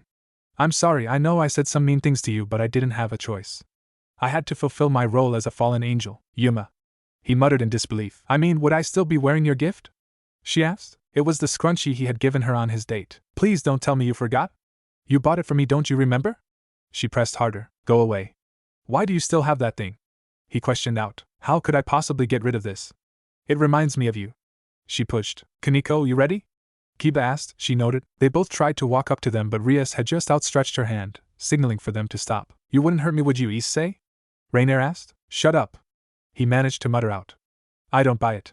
Rias, please, I can't do this." He turned around. Channeling red magic within her palms, she stated. "You've toyed with my servant's emotions for the last time. Begone." She then blasted her with a bolt of power of destruction, leaving nothing but black feathers. Kneeling next to Asia's cold, dead body, all he could feel was regret. Tears cascaded down his face. "I'm sorry, you all came to help me. I've fought as hard as I could and still I've failed. She's gone. Asia, please forgive me," Issei stated. "You have nothing to apologize for. This world is still new to you. Nobody here is placing blame, least of all Asia," Rias stated. But he was interrupted. A glowing light could be seen above them. It was an orb, with silver rings inside silver rings that he recognized. It was Twilight Healing. "These are beautiful. Shall we return them?" Rias asked, reaching for the sacred gear. Snatch. A small figure grabbed the rings out of the air. "Sorry to interrupt the mood, but I'll be taking these." A voice echoed throughout the room. Just then a hooded figure entered through the door. The figure wore a maroon-colored cloak with a hood designed to resemble a serpent's head, with white, red, and yellow markings that resemble eyes. "Who are you?" Rias questioned, her magic flaring within her palms. "Me?" the figure questioned. The voice was male. He then lifted his head up, and even though the hood still covered half his face, he had recognized him instantly. Silver hair, tan skin and round glasses. This was Kabuto Yakushi. "Kabuto-sensei?" Issei said in surprise. "Issei, how do you know this man?" Rias questioned, not taking her eyes off the figure for a second. He's the nurse at Ko Academy. I met him when I burned my hand the other day. Issei answered. Kabuto merely pushed his glasses upwards, and laughed. Haha, merely one of my many covers I've taken over the years. A white snake slithered next to him. In his mouth were the 2 rings of twilight healing. Whoever you are, I demand you return those rings to me. Rias shouted, emphasizing her point by flaring her own power of destruction. All right, he smirked, but what was that about not letting your guard down? He repeated. Crack. Just then, several white snakes erupted from the floor. Rias was the first to get bitten, them choosing to go for the most obvious threat. Kaneko had been much the same. Kiba had been fast enough to jump away and deploy his wings. No! You bastard! Issei yelled. Just then he had been bitten as well. Those who had been bitten immediately collapsed to the ground. What is this? Rias questioned as she fell. Oh, this? Kabuto answered. It's just a little thing I whipped up to help deal with supernatural creatures like yourself.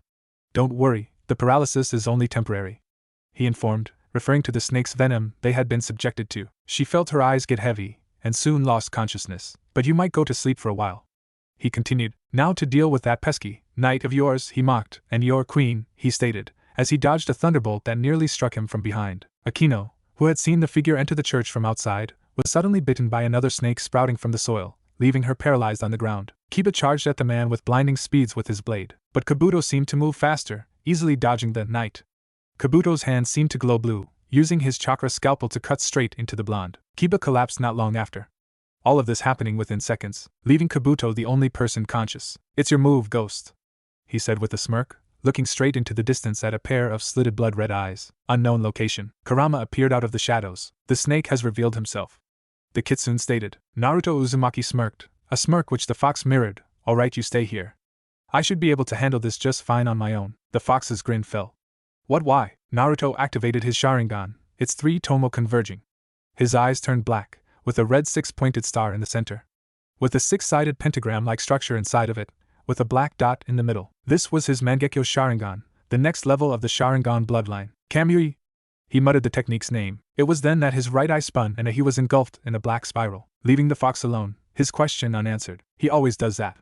Kurama sighed. Blearily, she opened her blue-green eyes. She was chained up, attached to the same crucifix that Asia Argento suffered upon minutes before. The rest of her peerage tied up next to her on the floor, with snakes that constricted them acted as rope to time them up. Ah! You're starting to wake up, a voice sounded. I suppose your pure blood devil genes helped alleviate the venom a little. There was Kabuto, standing right next to her chained form, with his maroon cloak covering half his face. She tried to channel her magic to break free, but it didn't work for some reason. It's no use, Kabuto informed her. The venom I injected you with suppresses your magic for a little bit. Why are you doing this? She questioned. If he was after the twilight healing he would have left by now. Why? He repeated, merely to draw someone out. You're after my brother? She answered. It made sense. Kidnapping her and her peerage would be a surefire way to get her brother's wrath. The Lucifer? He smirked. Oh no, we are after someone who is far more dangerous. Who? She questioned. There weren't many people stronger than her brother. He should be arriving soon, he answered cryptically. And when he does, we'll kill him. Another voice called out in the room. Scanning her surroundings, she saw 5 other unknown occupants in the large room. One was Rinji, not that she knew. The second was a pale, pasty-looking short man. With white hair, he wore a black cloak with orange lining and black goggles with red lenses on his face. The third was a man with medium-length dull purple hair and gray eyes, wearing a similar cloak as his short accomplice. However, the most notable thing was a gas mask he wore which covered the lower half of his face. The next was a slender, somewhat feminine man. He wore a full-body light blue skin suit, leaving only his face uncovered. He wore dark green lipstick, his eyes were wide open all the time and had some pink hair sticking out of the top of his skin suit. The last was a beast of a man, with large muscles and a tall build. He had short slit combed back brown hair, no eyebrows, and gray-colored eyes. He also has sharp teeth and long arms reaching down to his knees. Yeah! For Lord Orochimaru! Another man shouted. Lord Orochimaru? She questioned, not recognizing the name. Lord Orochimaru is our former master, Kabuto informed, although he was tragically killed not too long ago. Bastards! So this is about revenge, a voice shouted. Kabuto turned and saw where the voice came from. Oh, the Red Dragon Emperor has finally awoken. It was Issei, and he was now conscious. I honestly had expected you to be one of the last ones to wake up. I mean, I even had to patch up your wounds just so you didn't bleed out on the floor. He then pulled out a small blood bag from his cloak. I hope you don't mind, but I took some as a souvenir. Kabuto pulled out several more blood bags. All of you know it is a rare occasion that you get DNA of a pure blood devil with Gremory and Bale blood, a fallen angel half-breed devil, a Nekasha and the Red Dragon Emperor. It must be my lucky day, he mocked. It was then that the other members in her peerage began to wake up. Just in time for everything to begin, Kabuto then turned toward the door at the edge of the room. It was sealed shut. He's here, Kabuto announced. The building shook violently. But there was a silence. It was almost peaceful. This was the calm before the storm. Step, step, step, footsteps could be heard, echoing from outside. They continued. Step, step, step. They stopped. Silence. The door had been engulfed by flames. A black fire that burned the door to ashes, and in stepped a shadowed figure, his red eyes gleaming in the darkness. He stepped forward. Step, step, step. The figure was shown. His face was covered. Instead, he had a white kitsune mask. He wore a dark blue-gray robe with gray lining and a fur collar, with the back having a 3-tomo surrounding a pupil design. He wore fingerless opera-length black gloves wrapped in studded red-brown leather straps, baggy black pants, and red-brown sandals. Ah, it seems you've finally arrived to the party, Kabuto greeted. Ghost? Issei repeated. You shouldn't be here. The figure spoke. His voice was muffled. It was a combination of calm and cold that sent chills down all their spines. Yes, well, I got, how do you say, lost on the road of life, Kabuto mocked. Now let's get the fun started. As he said that, black markings began to appear across the other's skin like a wildfire. The markings originating from a 3-tomo mark on each of their shoulders. The figure narrowed his eyes in hate, although you really couldn't tell because of his mask. Oh, you recognize this? Kabuto mocked. I heard you have had a long history with these types of curse marks. This seal acts as a power amplifier through the use of the sage arts. Kaneko flinched at that statement. Each seal drastically increases a user's energy levels and physical capabilities, Kabuto informed. Ha! And with this we'll finally be able to take you down. The largest among them mocked. The figure said no word, he just stepped forward into the middle of the room. Step, step, step. However, this may have been the wrong move, as the 5 amplified henchmen had surrounded him on all sides. Ghost! Just give up! The masked one shouted. You are surrounded, said the shortest of the group. The ghost made no outward change, his hands limply at his sides. The large one seemed to have lost his patience, and charged at the figure. Yaha! He yelled as he pulled his large hands back to throw a punch. The ghost dodged with the barest of movements, and thrusted his hand straight into the man's chest. The man's chest began to shower blood everywhere, as he had collapsed to the floor lifelessly. However, the constant rain never seemed to stain his clothes. Gozu! Rinji screamed. What? Rias thought. Impossible! Kaneko mentally screamed. This thing is on a whole other level, Issei realized. The other henchmen were shaking at seeing one of their comrades being murdered so easily. Kabuto, however, just smirked. All I'm surrounded by is fear. And dead men. The ghost retorted. All I'm surrounded by is fear. And dead men. The thing stood there, perfectly still, as if it hadn't killed someone just now. What's more, its clothes were perfectly dry, even when the shower of blood looked like it had completely washed over it. Bastard! The smallest of the group shouted. He then pointed his arms at the masked figure, showing that he had some type of device strapped to his wrists. It looked to be a wrist-mounted rocket launcher of some kind. It then fired a multitude of small objects at the ghost, their explosion nearly blinding the occupants in the room and causing the building to shake. Smoke filling the area of detonation. That ought to have taken him out, the short man said confidently. Keikiho, the masked one, pointed at the smoke screen. As the smoke cleared, it revealed the ghost, no worse for wear. His clothing was in perfect condition, as if he hadn't been hit at all, almost like a what? How'd you do that? The now named Kiho questioned angrily. He then pointed his wrist launchers at the figure again. Ready to launch another volley, Kiho was stopped by Shinji, who raised his arm. Wait! He ordered Kiho. He then faced the masked one of the group. Kurigiri, do it! To which the now named Kurigiri nodded. Just then a black smoke began to be released from Kurigiri's cloak, its black smoke screen filling up a large portion of the room. Nurari! Shinji shouted. The skin-suit-wearing clown nodded. He charged into the smoke screen, while Shinji summoned several groups of bats that flew into the smoke at their targets, while Kiho not long after fired a missile into the smoke. Inside the smoke, the ghost dodged Nurari's fist that had been sent at him from behind. He then noticed several figures in front of him. Each one looked like an identical copy of the masked one named Kurigiri. It seemed that he had some ability to create tangible clones within the smoke. He sent a kick at one of the clones, with it successfully landing. From the sheer force of the blow, the clone was sent backwards, knocking into the other clones next to it. Nurari tried to hit him from the back again, however this time he grabbed his wrist.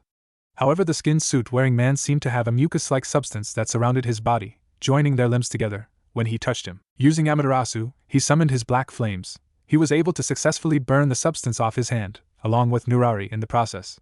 He threw the burning Nurari at a group of bats, the bats sticking to the man, just as his limb had been forced earlier in the fight, and later they were engulfed by the flames as they flew outside the smoke, jumping up narrowly as another group of bats was set to hit him.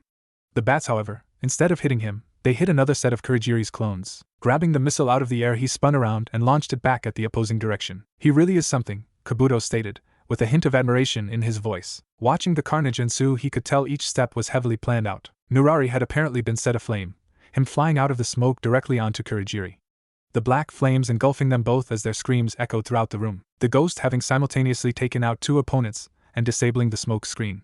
Without Kurogiri to maintain the technique, it started to dissipate. A missile came flying out of the smoke, the explosion catching both Rinji and Kiho within the edge of the blast radius. The smoke dissipated, the masked figure was standing still.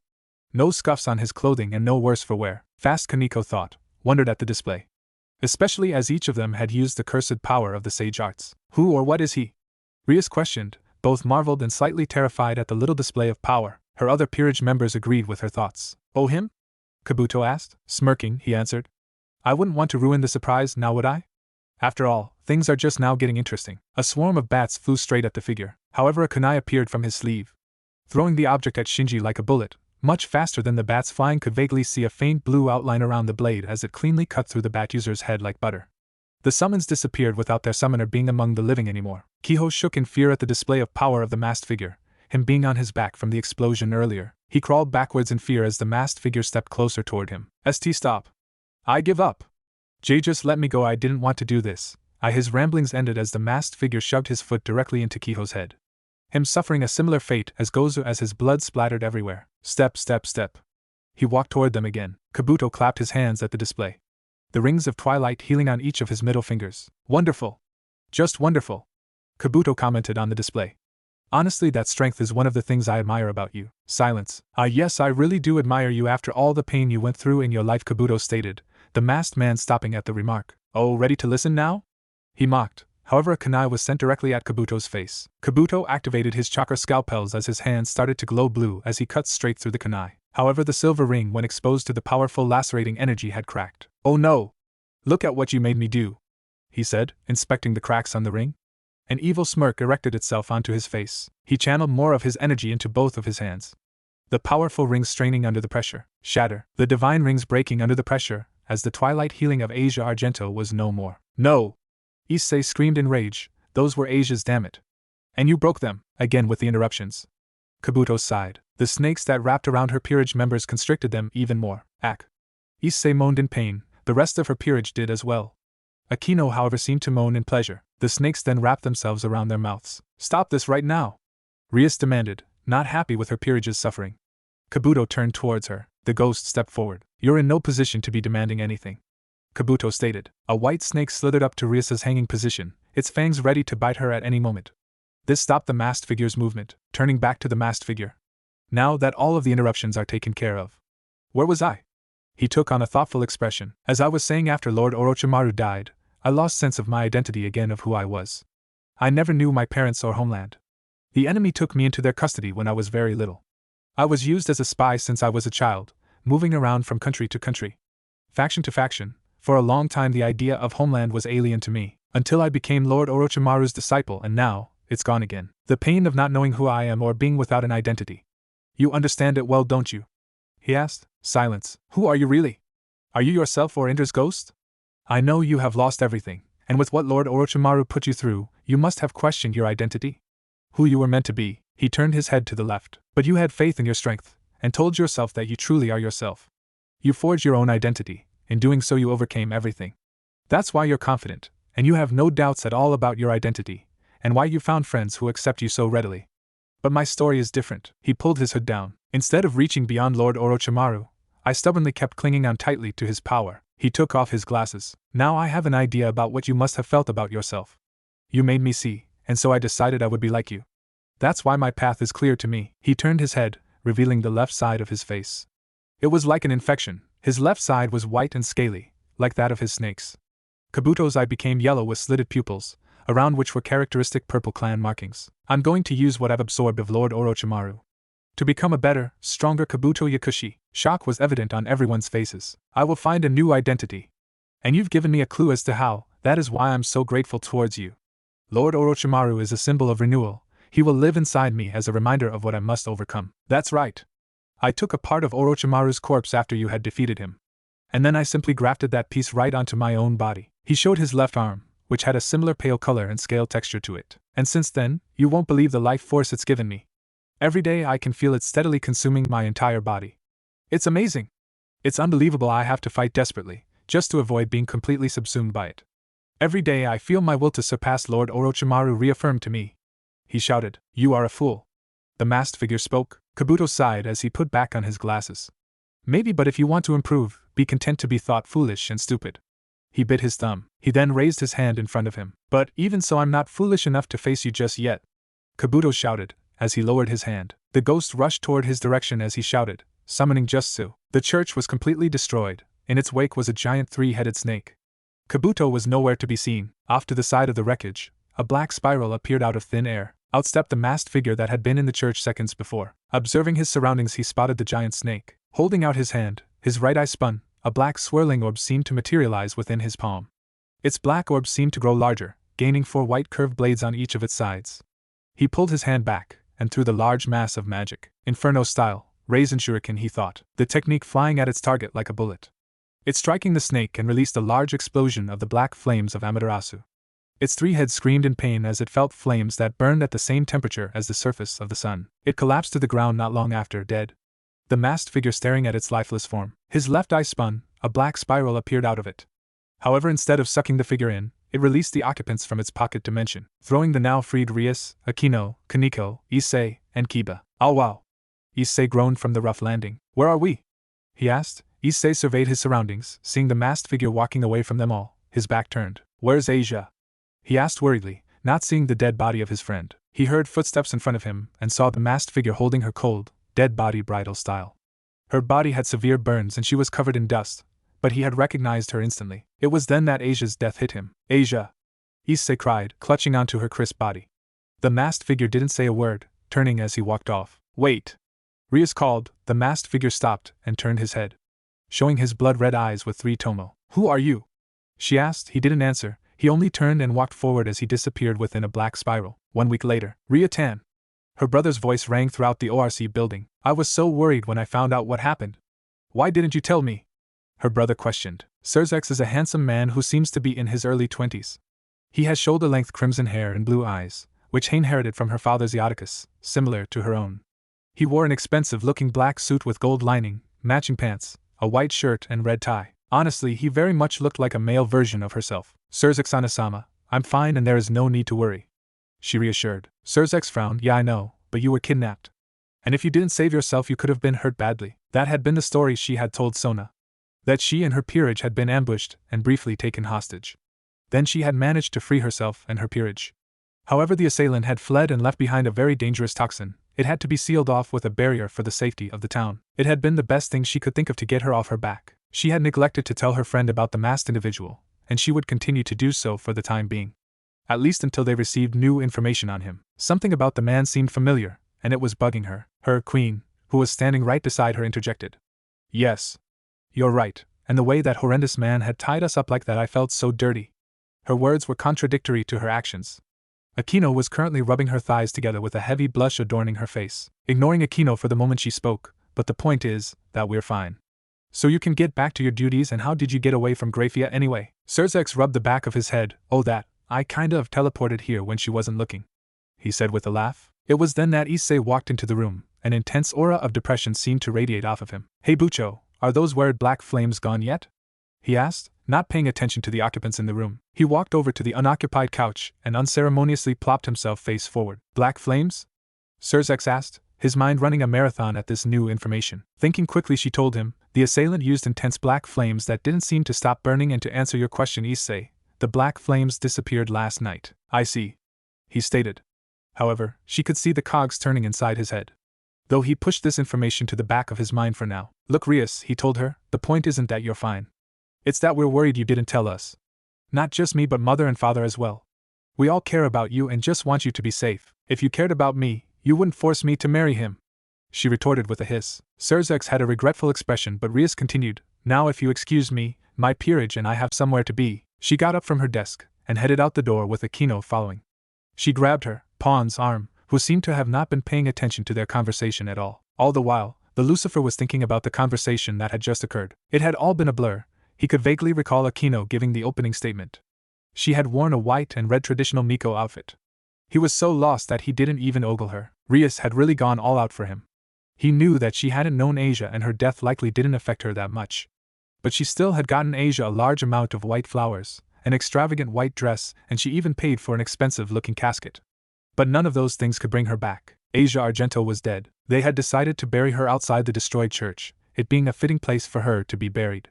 They had just been waiting for those black flames to dissipate so they could host a funeral. He didn't know how long he stood there. Minutes? Hours? Days? He just stood there, staring at her grave. A grave he had caused. He failed to save her, and she had paid the price for it. He vaguely heard footsteps. Issei. A voice called out. He turned slightly. It was Rias. She wore a black dress, it looked nice on her, and she was holding an equally black umbrella. I think it's time to go inside, it's raining.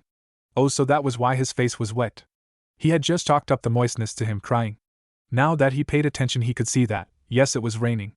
A constant downpour of water from the dark stormy clouds. No, I'm fine here, he stated, not minding the rain. Issei, you'll catch a cold, she told him, concerned about his well-being. Look, Rias, I think I'll stay out here for a bit, he told her. Rias frowned. Issei, I know what you're going through, But she was interrupted by her. Pawn. You don't know a damn thing about it, he screamed. He collapsed to his knees, right in front of Asia's. What would you know? You're just some dumb heiress who's lived in a castle her whole life, he asked. Rias had her head low. She clutched the vile necklace she had on with her hand. I had a friend, she spoke. He was the nicest, kindest and goofiest person you could ever meet, even if he was a devil, Rias told him. Her description reminded him of Asia, her golden hair, her kind demeanor, and her innocent outlook on life. He used to visit me every week and we would play, watch anime, or even just talk about our problems we had that day. Even when I was down, he always tried to make my day better. He was honestly probably the most important person I had at the time. And his family was like a second family to me. His mother used to be so doting and his father so laid back, much like my own parents. And with how they constantly teased me and him, it was always a good time around them. But then one fateful day when I was 10, my mother came into my room. She told me that they had died. That their entire compound had caught fire and their entire clan had perished. I know it seems ludicrous that a clan of powerful devils died in a common house fire, but that's what happened. We had their funeral. There were no bodies to bury. When devils die, they don't leave bodies. You just vanish, fade away, and then you're gone. She put her hand on his shoulder. So that's why I do know how you feel. Not being able to save someone you love from death. Believe me, if I could revive him I would, but I can't. Issei stood up. His head was low, his hair shadowing his eyes. And why can't you? He screamed. Rias took a step back in shock of his outburst. Why can't you revive Asia? If you could revive me, then you can revive her. Rias frowned. She reached into her pocket and took out what looked to be a chess piece, a bishop to be exact. Issei, do you know what this is? She asked him. It's a chess piece, so what? He said, irritated from the question. Close, but it's what we devils call an evil piece. This piece has the ability to convert living creatures into half-devils, she informed. Of course there are exceptions, one of those being, if a body is too damaged, the revival will not prove successful. Issei's mind was at work, one of the rare occasions it wasn't used to think about. So, his hand was clenched. If we hadn't been attacked, Asia would be here right now. Rias, noticing her pawn's hostility, tried to calm him down. Issei, she was a holy maiden, she's in heaven. She is happy in the eternal paradise. The life of a devil isn't for everyone. She was a nun. Her sacred gear was destroyed. She wouldn't have been able to make it as a devil. She handed him the umbrella she had in her hands, not caring that she was being rained on, and she walked away. All the while, Issei was shaking in rage. Flashback 9 years ago. It had been a year since he had gotten his familiar with Rias. Currently he was on his way to the Phoenix mansion. The Phoenix were throwing some type of party, and he was forced to go by his parents. Lo and behold, their house just as grand as the other houses he had been to. Don't get him wrong, he too had a large house, but he always found the need for them to be non-existent. He just didn't see the point in showing strength through the wealth you had. Especially when that wealth was mostly inherited or gained through political means. But he was here, his forced to be here as he was of a Phoenix blood. His father had at one point belonged to the Phoenix clan. He had been a low-class side branch member that had quickly risen through the ranks during the Great War with his cunning intellect and strength. That was how he had met his mother. He had saved her from being captured. Not knowing she was the heiress of the Uzumaki clan at the time, they had continued to meet in secret and later fallen in love and gotten married shortly after the Great War ended. With Minato marrying into the Uzumaki clan, with his father previously being a member of the Phoenix clan, he had gained some of their skills. He didn't have the aptitude for fire magic, but he was excellent in wind magic according to his mother. He had also gained a regenerative ability as well, which had been super useful at times. He could also produce Phoenix tears, however he didn't like producing them, so he tried to avoid it. From his mother's family he had gained a large amount of magic. That was something his clan was known for.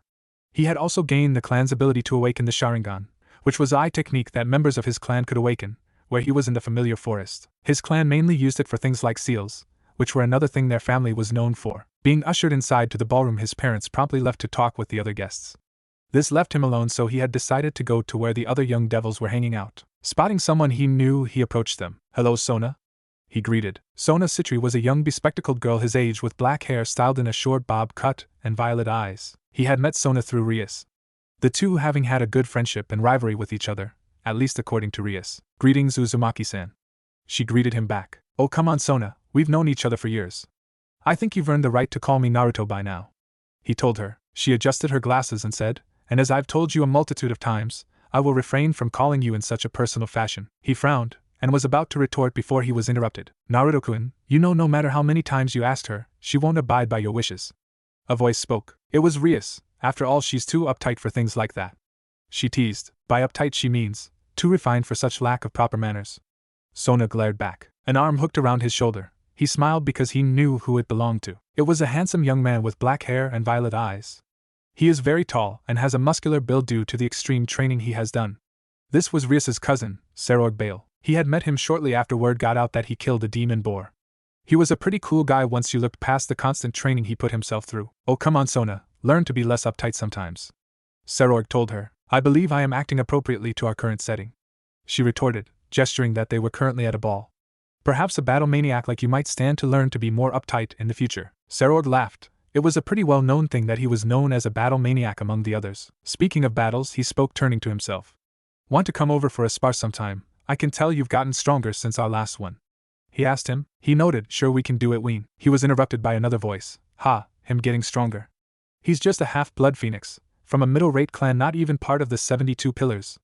Riser insulted. Riser is a tall and handsome young man in his teens with short blonde hair and dark blue eyes. Riser was the third son of the Phoenix family, so it was obvious why he was here.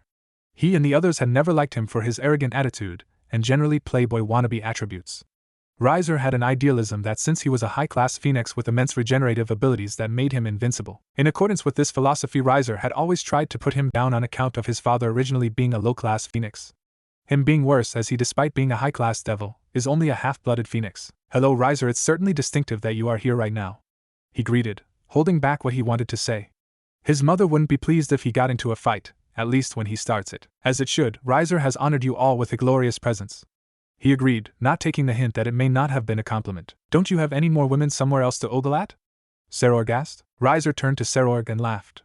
Well, if it isn't the destructionless Bale, if it isn't the immortal chicken," he retorted back. Riser scowled at him, but decided to change the subject.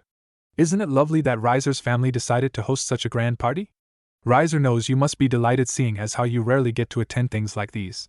With you being denounced as heir and all." Sarorg stepped forward. "Not as lovely as when I'll smash your face in. Riser would like to see you try, you faulty Bale," Riser goaded back. Rias stepped in to try to quell the impending argument. Boys, why don't we calm down for a little while? We wouldn't want to cause such a scene right now." "You are absolutely right," Riser agreed. "You have always been a smart one. Riser can tell you will grow up to become a beautiful woman." He went to grab her hand. She tried to pull away, but he forced it back as he leant down to kiss it. He grit his teeth. He could tell that Riser was making Rias uncomfortable. "Hey Riser, why don't you go and get Rias some wine? I can tell she's rather parched," he asked. Surprisingly, he had complied. He guessed Riser was trying to act chivalrous. Rias gave him a grateful look. She didn't like Riser that much. He offered her his hand. "Why don't we get out of here before Riser comes back?" he asked. She took a moment to think. She then took his hand and agreed to Naruto's proposal. As they left, Sarorg had one thing on his mind. "They have totally forgotten we were here, haven't they?" "Pretty much," Sona stated. "Want to get some wine?" he asked. She shrugged. "What is this place?" Rias asked. Naruto had just taken her hand and teleported her somewhere whenever others weren't looking. "This is one of the safe houses that my family has in place in case anything happens. It's just outside of a small town in the underworld named Konoha, backwater territory. So nobody really knows about this place, so nobody will know we're here," he told her. "Come to think of it, this one was the place I was born," he said in thought. That piqued her interest. "Really? Yeah, this place is great. It's got a bunch of things, like 10 bedrooms, a living room, a library, a training area, and a bunch of other cool things. Come on, let me give you a tour," he told her. Naruto spent the next hour or so showing her around the estate. It was very large. Although the experience was fun, much funnier than the ball would have been. "And over here is WH." As he turned the corner, he was face to face with something. His mother. His very pissed off mother. "Naruto! What did I say about sneaking out of the parties we bring you to?" she asked. To not get caught? He replied. Yes. She replied. Smack. He was promptly hit on the head. He guessed he might have gotten caught sneaking out. Ow. He whined as he rubbed his wound. What are you even doing here? His mother asked. Well, I am. He scratched his cheek. Rias was getting uncomfortable at the party, so I kinda took her here, he said. Kushina took this moment to think. Rias, can I speak with you for a second alone? She asked, adding the last part as an afterthought. Said girl was shrinking at the scary woman's gaze, but she nodded in affirmation. Kushina took Rias into the other room, while Naruto wondered if he was going to get punished or not. Somewhere outside of Konoha. Present, 1 week later. So that's what happened, he said, after he retold recent events, seemingly to no one. He was in his Naruto Namake's look, so black hair and pale skin, with orange pants and sandals. He wore a black uniform jacket with an orange zipper and buttons on the waist and sleeves. Upon further inspection, it could have been said that he was talking to a slab of rock, a headstone. Things have been different without you around, he told the grave. I know you're probably rolling in your grave right now. You always taught me to stay true to myself. I can't help but think about what Kabuto said. He was wrong. He looked up, gazing at the sky. Everyone has something that defines them as a person, that makes them who they are. It makes them them, but that thing that defines themselves on who they are, it isn't there for me. Ever since I saw them, I can't help but feel like I'm changing. That the thing that made me me doesn't exist anymore, or that it never has. When I was a kid, things were so simple. After I lost my parents, you were there to guide me. You were there to teach me how to fight, to guide me when I felt lost. You were like a grandfather to me. But now you're gone. Master, you were always so good at pushing me to live my life how I want to. Truth is, you should have pushed a little harder, he told the grave. You know, I still have nightmares about him. What I could have done better, how I could have done something different. And the dreams aren't just about him but everyone else too. What happens when I'm not there to protect them? I can't go through that again. Never again. He ran his hand through his hair. I still hate him, and not just Orochimaru, but the rest of them too. And I've tried so hard to forgive them, to move on with my life. But every time I think of them, I still feel a burning hatred within my core. Believe me, I've tried, from meditation with sensei to even getting help from an angel. He chuckled slightly. I know it's a bit ironic, but it's true. An angel helping a devil. What's worse is that devil is me. But it's true, but I still feel this intense hatred for them. I can't help but feel that something is coming. It might be time I start setting my plans in motion. The plans you and I spent working towards. A complete overhaul on the underworld system as a whole, to stop all the wounds the heads have inflicted. And that means that we start at the top, with the great king of the underworld first. He walked away, stepping away from the grave of his deceased master and grandfather figure. Sarutobi Hiruzen the headstone read. All the while a pair of red-slitted eyes were watching him closely, its mind at work, thinking back to what he's just witnessed. Konoha's Uzumaki hideout. He opened the door. I'm home, he called out. Nobody answered. Currently everyone in his peerage was away. According to a report from Kurama, 3 of his peerage members would return any day now. Those being Shark, Owl and Rabbit. They had been exploring some of Orochimaru's other bases for him, gathering the information Orochimaru had on various organizations and people he had collected over the years. The door led him straight to the living room, which was equipped with a multitude of speakers, couches, a table and even a TV. This was where the majority of his peerage spent time when trying to relax. Some of them were rather lazy. He really had to push them to train. Especially Cat and Dog, who were probably the laziest of his peerage. While other peerage members did nothing but train, he was one of them, but it was mainly Queen these days. Heading to one of the bathrooms to take a quick shower. After a few minutes he came out of the bathroom wearing nothing but a white bathrobe with the Uzumaki spiral on the back. Quickly making his way to the kitchen, he got himself a glass of ice water. Taking a sip, his stomach grumbled. Quickly heading to the kitchen, he made himself a sandwich. After a couple minutes he headed back into the living room. Taking a bit as he opened the door, he was race to race with one crimson-haired beauty and an equally beautiful Ravenet. How is she here? There should be a system in place to keep unauthorized people out, he mentally screamed. Silently freaking out, he turned back and tried to make his way back into the kitchen.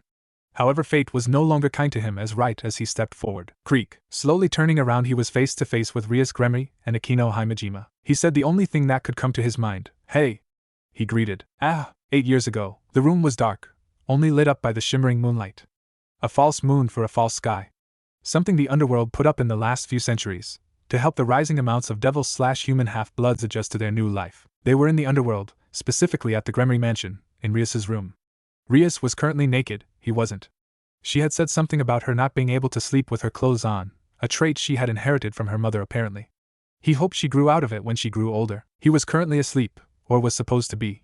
He was currently in that stage where you were asleep but you also weren't, and in between, like when you had just woken up, or were trying to sleep but couldn't. A shadow crept into the building, a darkness that brought nothing but death and destruction. It snuck through the halls, already knowing its destination.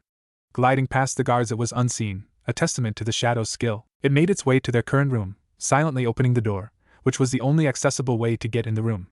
The large windows couldn't be opened, and if they were, it may alert the guards patrolling the area outside. The occupants were none the wiser as it readied its blade, ready to strike its target. "Wake up!"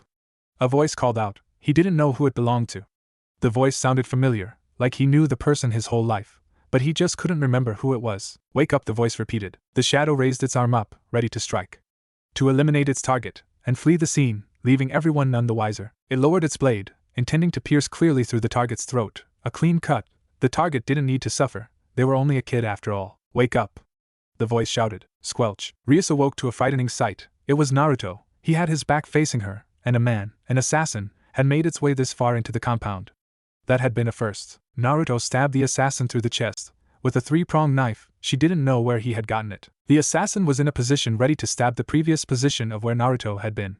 But Naruto got to him first, weaving his way out of his strike as he stabbed the shadow in the chest. He turned toward her for only an instant, so quick she hadn't even registered it at the time. His eyes were red, but that wasn't just it. He had 3 tomo marks in his eyes. Naruto had told her that his clan's ability allowed them to change their eyes to the color red and have 2 tomo encircle the pupil.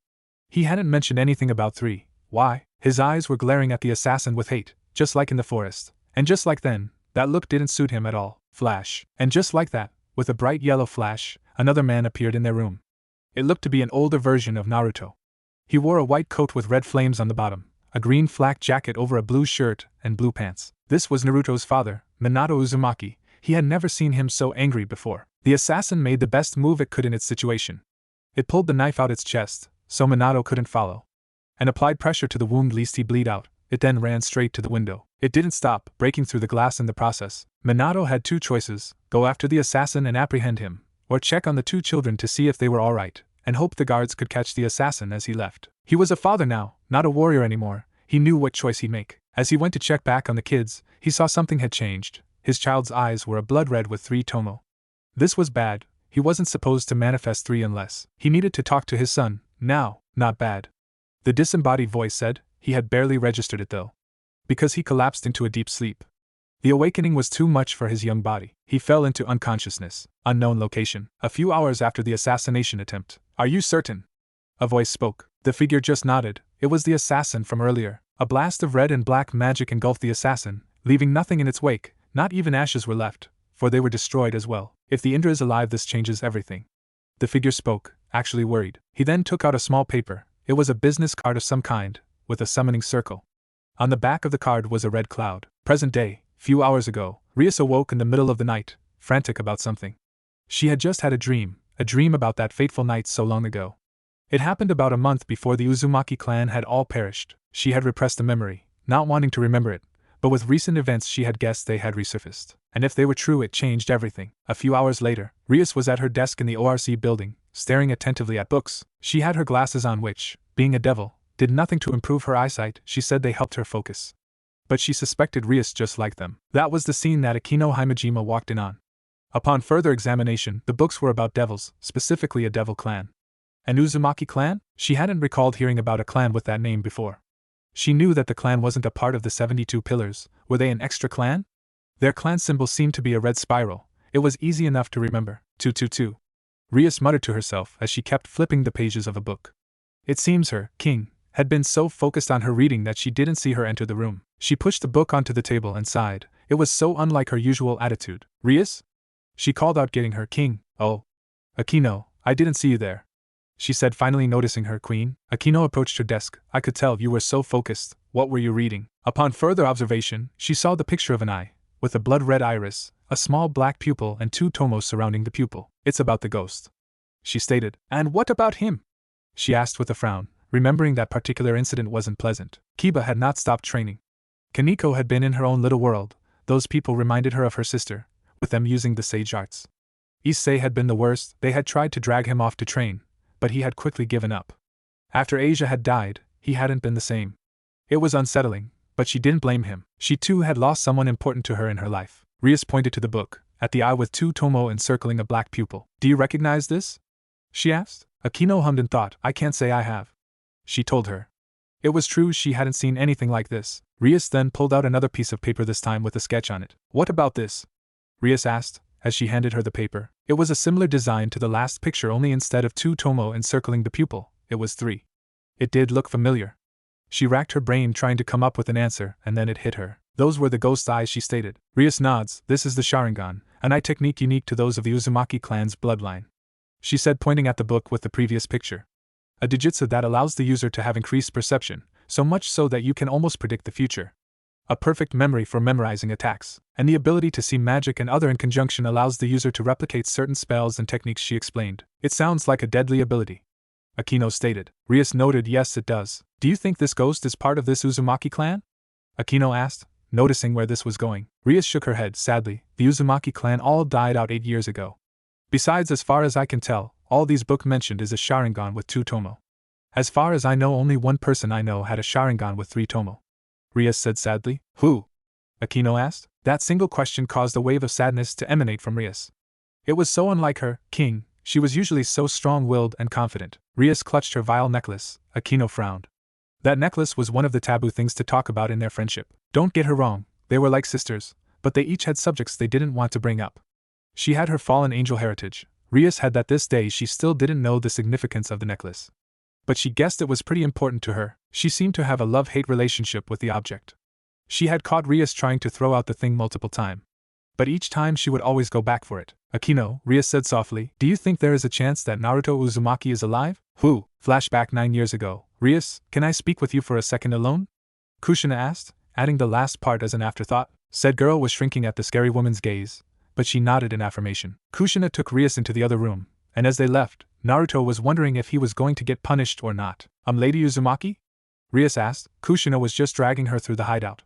She didn't know where the older lady was leading her. Come now, Rias, I thought I told you to call me Aunt Kushina, or would you rather call me Ka-san?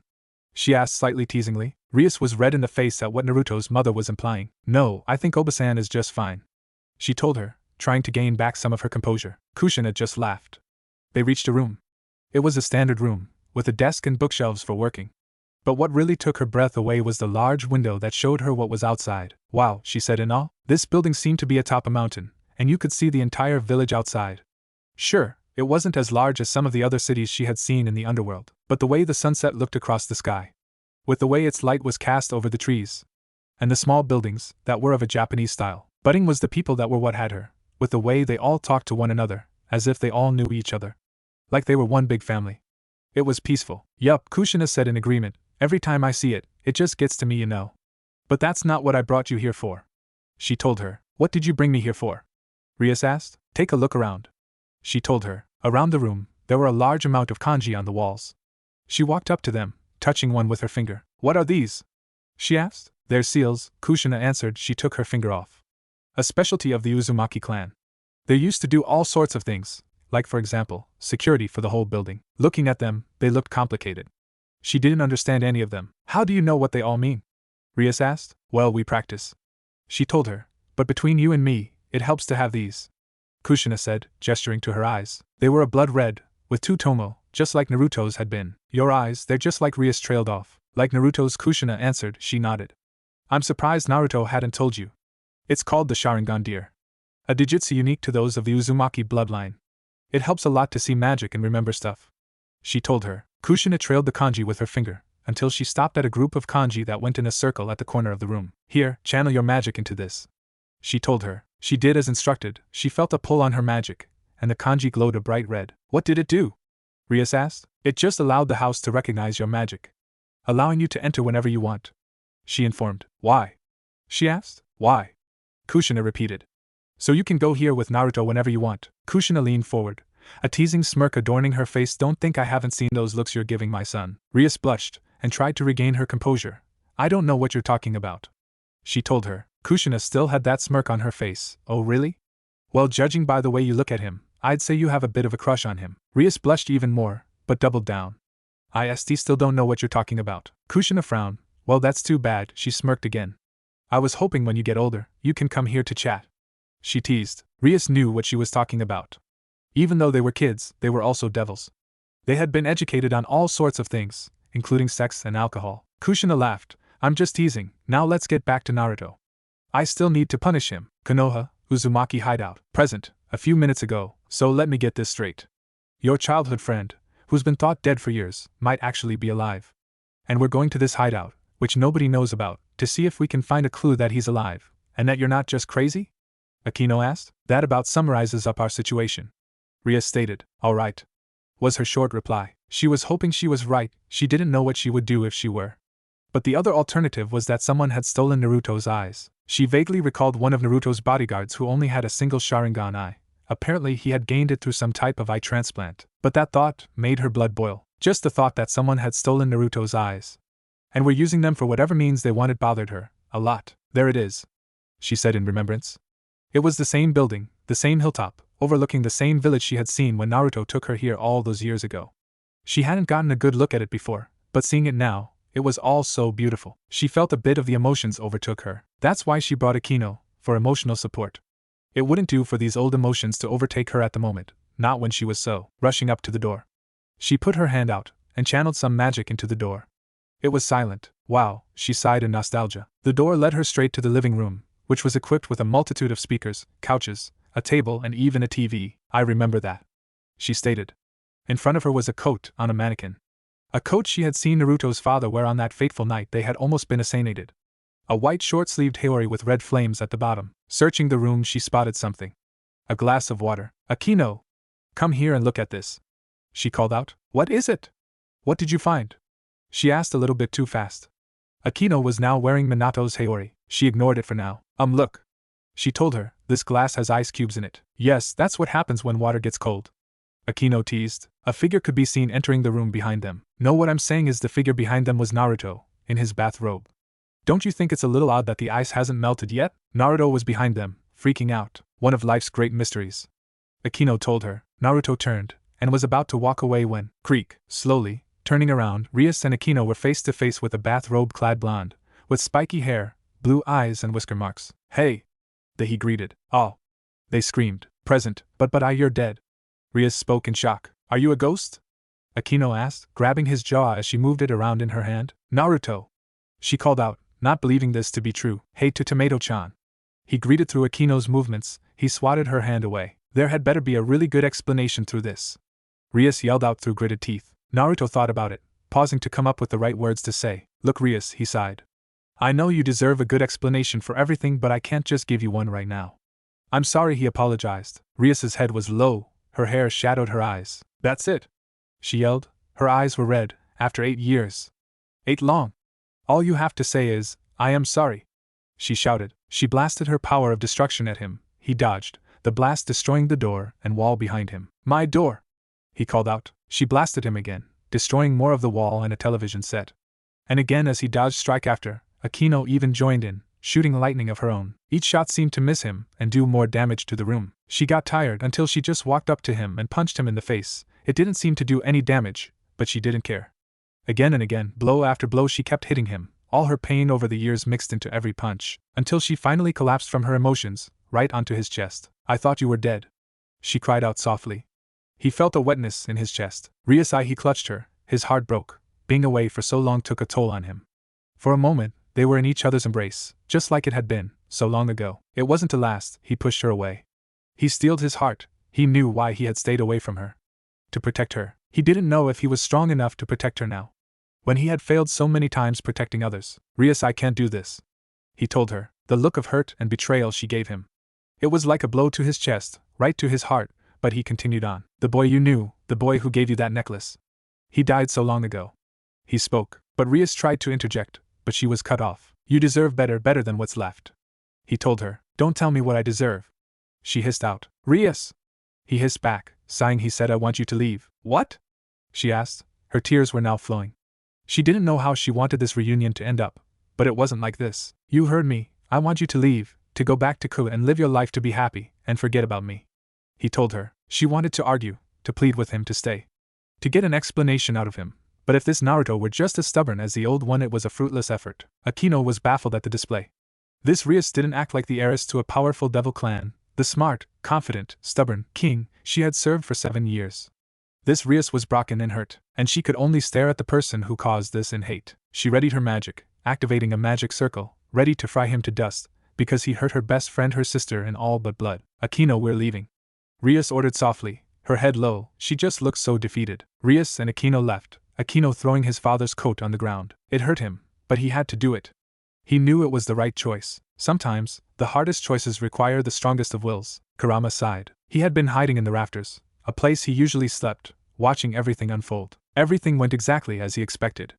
A testament to how well he knew his master and best friend. Naruto, you can't keep pushing people away, the fox told him, but he was too far away to hear it. Hopping down, Naruto not noticing him, he used his tail to grab something on the table. Kurama held out a couple of black cards, with a 3-tomo pattern on the back. Fine, I'll do it myself, he thought. Naruto stood there, deep in thought. He didn't know how long it had been since Rias had left.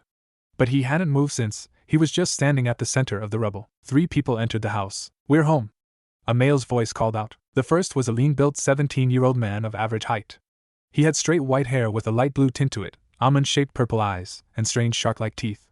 He wore a purple, sleeveless shirt with blue pants, sandals, and a belt around his waist with water bottles attached to it. Additionally, a mask, split down the middle with white and blue in colors, with markings that looked similar to shark-like teeth painted where the mouth was, strapped to his belt. He also wore another belt strapped to his chest which he uses to carry his weapon, Kubikuribocho, which translated to decapitating carving knife. It was a large broadsword, as tall as a full-grown man, shaped like a butcher knife. The blade itself has 2 cutouts, a circle close to the top and a semicircular one nearer to the handle, the former of which is aptly fitting the sword's purpose of decapitation. This was Suigetsu Hozuki, his rook, code name, Shark, on account of the mask he was designated with. I told you to be quiet, Hozuki. Another voice hissed out. This time it was a female's. It was Ao, his knight, also known as Hanabi Hyuga. She was an extremely beautiful 16-year-old woman, with dark brown hair, styled in short bangs in the front reaching her chin to frame her face, while the rest of her hair she kept in a ponytail in the back, with a single strand running along her face. She wore a yellow kimono top, which did nothing to his her curves, a red kimono dress and a white obi tied at the front, and brown sandals. Currently she had her porcelain mask sealed away, but hers was a white and gold owl-like design. Suigetsu surveyed the room, noticing the current occupant and the room's destruction. Naruto! What the fuck happened to my TV? He shouted. Hanabi palmed her face, clearly having spent too long of a time with her water demon colleague. Naruto-sama, are you alright? His other knight asked, noticing her. King was deep in thought. Much like his other female peerage member, was extremely beautiful with her long black hair tied in a bun in the back with 2 strands framing her face, pale skin and large, dark brown eyes, and a slender frame. She wore a white and teal kimono top, with a brown obi and brown kimono dress. She had brown and teal sandals and a white cloth with saban needles holding up her bun. She had a porcelain mask that only covered the top half of her face. That was different from the others' masks. Hers had 2 rabbit-like ears that poked out the top, with real markings around the eyes. Hakiyuki, his other knight, and code name, Rabbit. Her voice seemed to break her master out of his thoughts. Huh? Oh yeah, I'm fine. Why do you ask, bastard? What did you do to my TV? Suigetsu yelled, pointing his overly large blade at his king. TV? Naruto asked, with a tilt to his head, uncaring of the large blade that was pointed at his face. Naruto then seemed to notice the destruction around him. Oh, I slipped, Naruto stated, as if it answered everything. You slipped? Suigetsu repeated. Oh. Like I'm about to do right now. He charged at his master. His charge was stopped by his knight, who used a well-placed juken strike on Suigetsu's arm. The limb subsequently went limp, dropping the large sword in the process. Right, you slipped, Hanabi repeated, not buying his lie for a second. Aha, Naruto nodded, doubling down on his lie. Anyways, Naruto changed the subject. Do you have the information I requested? Naruto asked, his voice getting more serious. Of course, Naruto-sama, Haku said. She pulled out a sealing scroll, tossing it to him. He caught it, all the information Orochimaru had collected over the years.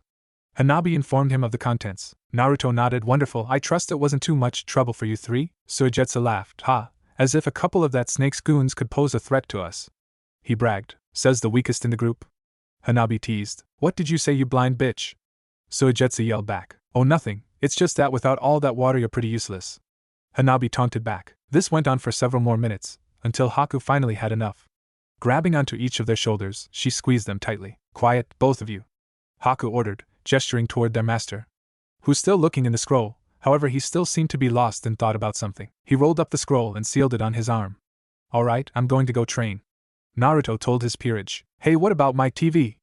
Suigetsu yelled out, hoping to get his second favorite pastime sorted out. He was answered when a roll of Rio was thrown at his face, it being tossed hard enough to cause his body to liquefy to protect itself. Go buy another one, I'll get this cleaned up later, Naruto ordered. TCH, Suigetsu was annoyed, but he complied. Naruto-sama Haku was interrupted as Naruto used his space-time technique to transport himself to his pocket dimension, where he opted to train his more destructive techniques. He always does that.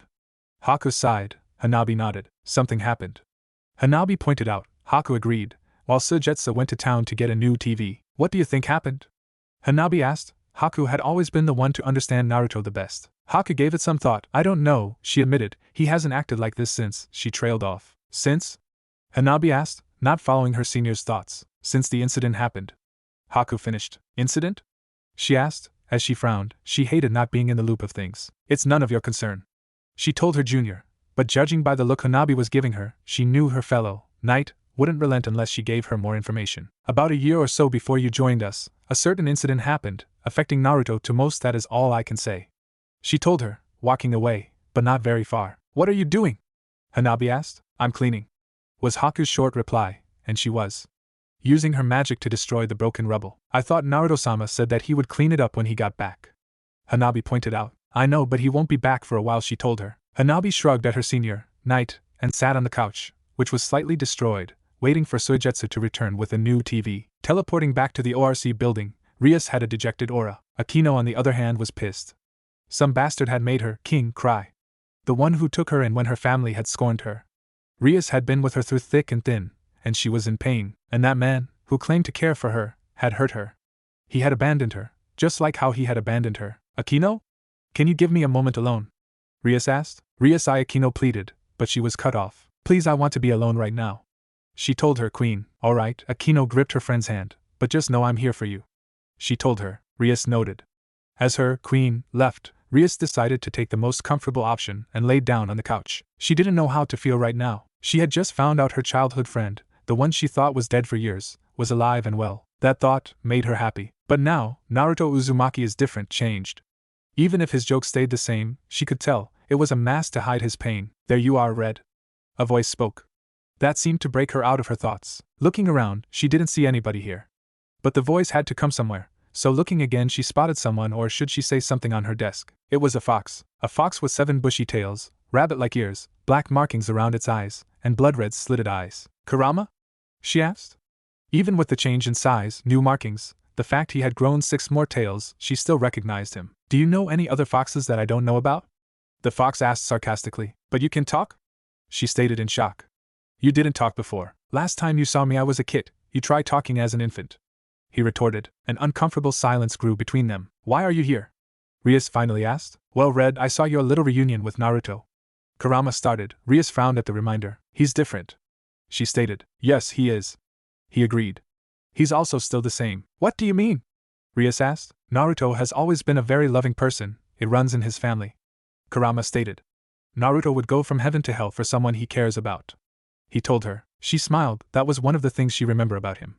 It was one of the best things about him. She was glad that hadn't been a thing that had changed in all these years. But that love, that very quality, it's a blessing as much as it is a curse. Kurama continued. What do you mean? She asked. Think about it. Naruto lost almost everyone he cared about. For someone as loving as Naruto, it is hell. Kurama informed. Simply put, Naruto is afraid. The fox told her. Scared? Rias asked, not see at what he was getting at. Naruto, someone who can and has fought heaven and hell, is scared, he repeated. But she still didn't get it. Scared of being hurt again. He's scared of losing the people close to him. Scared he isn't strong enough to protect them. So he pushes them away, so he doesn't get hurt again. Kurama lets that sink in, and it did. Rias thought about it. And again, until finally she laughed. He really is an idiot, isn't he? Rias stated. Yes, he is. Kurama agreed. Because he doesn't realize that those who truly care about him, they aren't going to let him push them away. Rias realized something. He doesn't know you're here. No, he does not. Kitsun admitted. He then unfurled his tails, revealing something inside. Business cards? He walked over and placed them on the table. What's this? She asked. A wedding present. Kurama told her. Noticing her frown, he continued. Another thing about Naruto that hasn't changed is that for his loved ones, he will help them no matter what. Now the question is, Red, are you still his friend? He asked.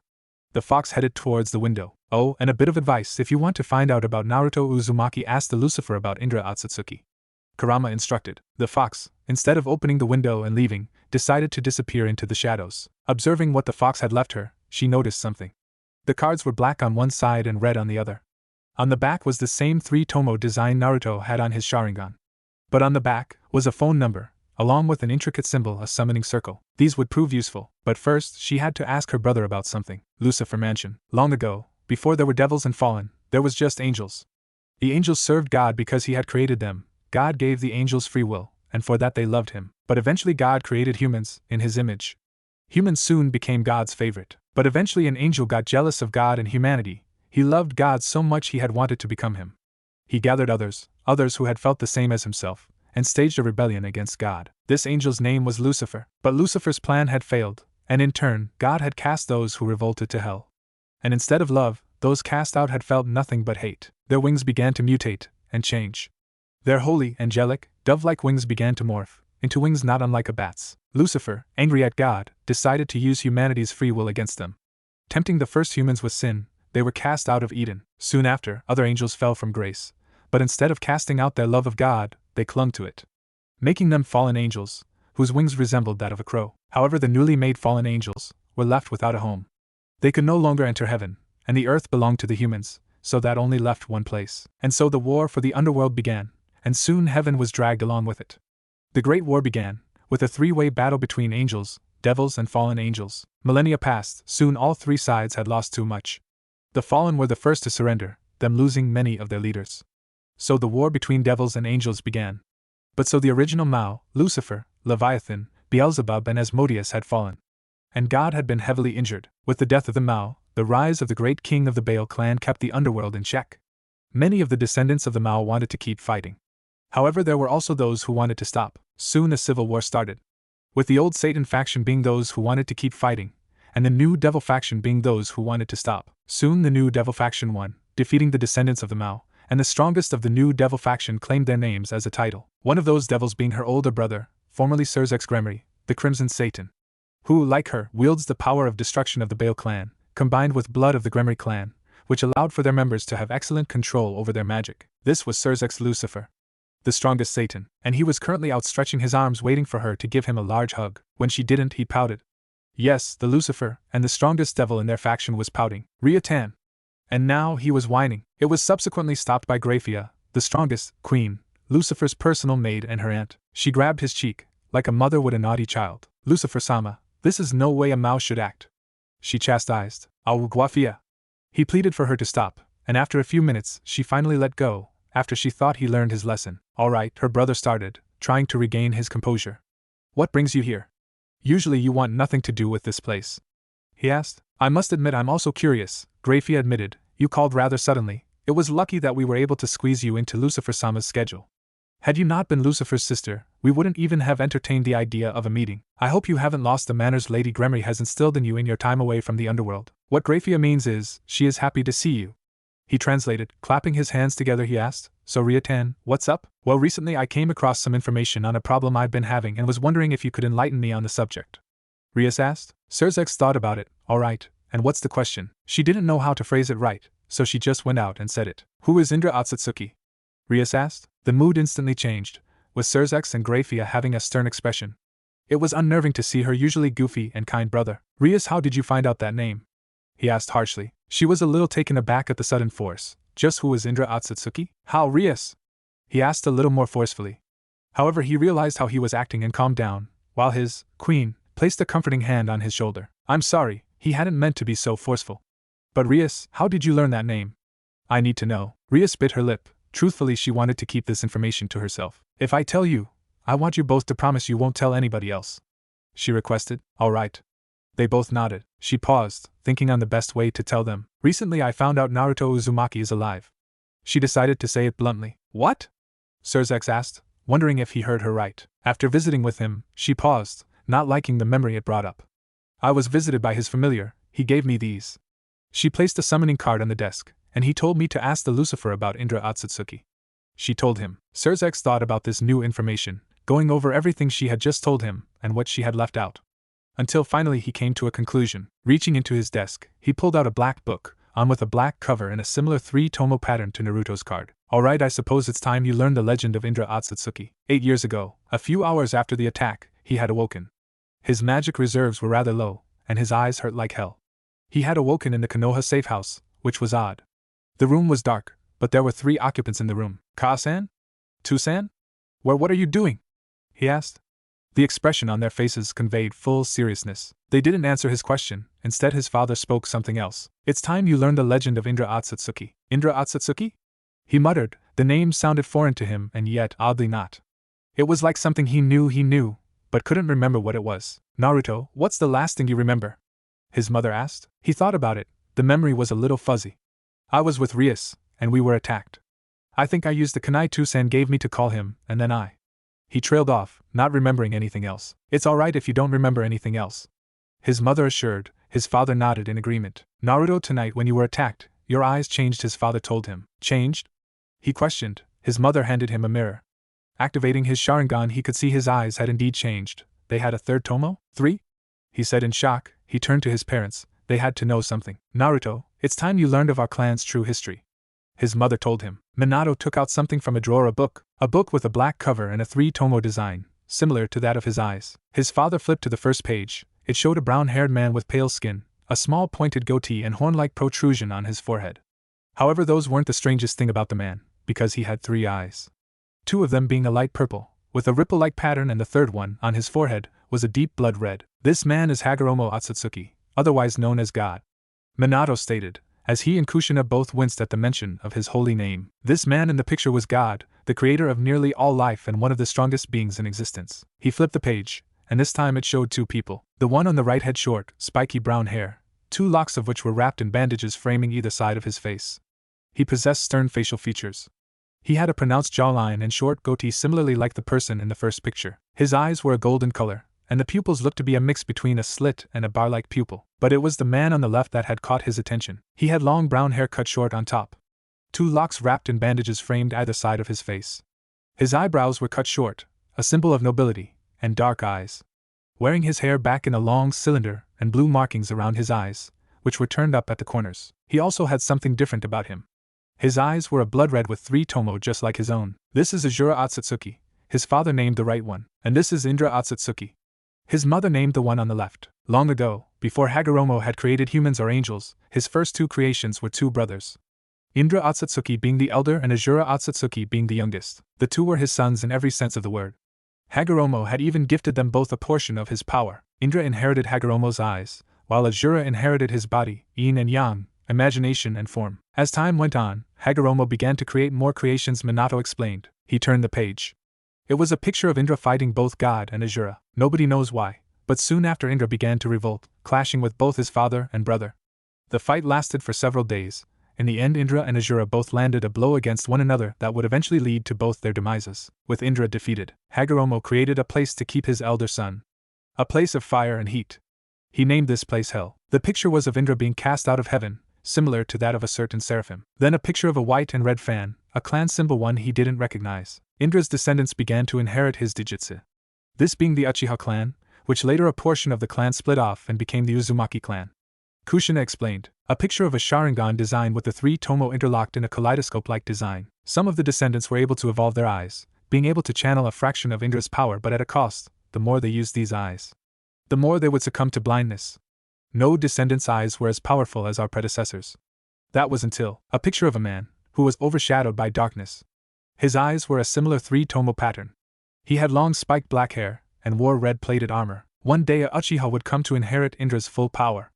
Minato hissed, showing his disdain at the man, but soon the power began to corrupt the man, and he soon succumbed to madness. Kushina finished, as he sat there listening to the tale. He grew slightly fearful at the thought of ending up like the men in the book. "So will I end up like them too?" he asked timidly. Kushina hugged him tightly. "Of course not, and present, that's only how the legend goes." Surzex finished. "I see," Rias stated.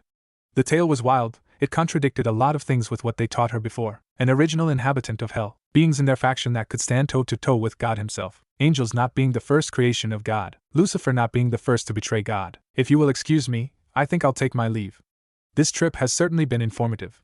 And after receiving a nod she left, leaving her brother and aunt alone. "It certainly has been, Rias, it certainly has," Surzex said, inspecting a summoning card Rias had left behind. With the rumors of a certain ghost that has been culminating throughout the years, he could only come to one conclusion. One his queen also came to. "Do you plan to inform the other Satans of this information?" Grafia asked. He thought about it. "We can't do that. After all, we promised Rias we'd keep this a secret." "You can't possibly be serious. You do know what the Indra being alive could mean?"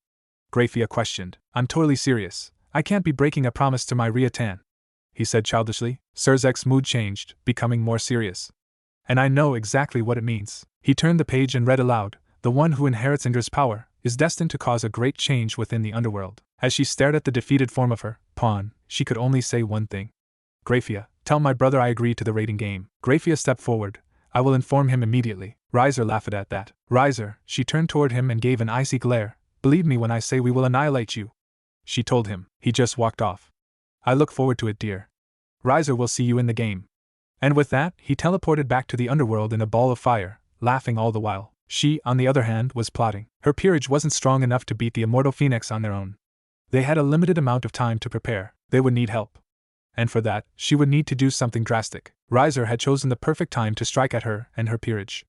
Although technically she had 13 pieces at the moment, many of which were either not able to compete or were in her newest pawn. Issei would undoubtedly become a powerful devil if trained properly, but as of right now he was a hindrance as he counted as 8 pieces. It was the fact she had so few members which protected her from having to challenge Riser just yet. They would need a miracle to help them in such a short amount of time. She wasn't stupid enough to think otherwise. But who better than that of the person with the power of God? She opened the drawer of her desk. She's searching for the card she had received a week ago. She was alone in the room. After having Issei healed, she had requested for her peerage to leave her alone for a bit, to come up with a training routine. While it wasn't entirely wrong, it wasn't the whole truth. Holding the card in her hand, she examined it. Summoning cards were made to sense desires. A majority of the time they were given to humans, as they were the most likely to summon them. But other creatures were not incapable of using them. It was that they weren't likely to summon a member not of their species, though the reasons varied. She thought of her desires, to be free of her marriage, to get stronger, to be able to protect her family, to see her friend. An eerie glow emanated from the card. Within an instant, a roaring black fire emerged within the room, shaping itself into the 3 tomos symbol of the Indra Otsutsuki. A figure stepped forward. The same masked figure that had saved her peerage weeks ago had emerged. She could tell that it was not her he had been expecting. The problem with summoning cards was that you didn't know who was summoning you. That's why you would usually schedule times for regulars and use other forms of communication to contact clients. You needed to be careful with who you give them to. Who had he been expecting? She didn't know, but it didn't matter at the moment. His eye morphed into its evolved form. He had attempted to use the transportation technique she had seen him use. She needed to act quick. She grabbed onto his arm, and he stiffened at her touch. Don't go, please, she begged. The pain of losing him again was too much for her as a few stray tears leaked from her eyes. Though she wiped them away, it wouldn't do good to cry right now. She needed to be strong. He was silent, as he always had been. She reached up and grabbed onto his mask. Surprisingly, he didn't offer any resistance to the action. Pulling it off, she recognized Naruto Namikaze. But in an instant his appearance changed, his black hair and pale skin becoming a golden blonde with a nice tan before her very eyes. Inwardly she laughed. Only Naruto would change his appearance, only to keep the same name when going undercover. Had he known that they were going to be attacked? She would have to ask him about that later. But for now she needed to tell him something. You say you're different. You say that my best friend had died long ago. She repeated what he had told her. But if Naruto Uzumaki had died so long ago, you wouldn't have come to save me. You wouldn't have protected me from that man that kidnapped us, she reasoned. He opened his mouth to speak, but she had cut him off. If my friend is still in there, just listen to me. Please? She pleaded. He thought about it, the silence engulfing the room, until finally it was broken. All right, he conceded. She smiled. So, your parents set you up in an arranged marriage with Riser. And the only way to annul the agreement is to prove your strength in a raiding game against your fiancé. And you summon me, someone you haven't seen in years. Aside from the chance encounter, which didn't end too favorably I might add. To hire me to train you in your peerage. Naruto repeated. That about surmises the situation, Rias stated. He thought about the situation. This was his old friend, one of the few connections he had to his old life. Which reminded him, he needed to have a long conversation with Kurama. But that was for another day.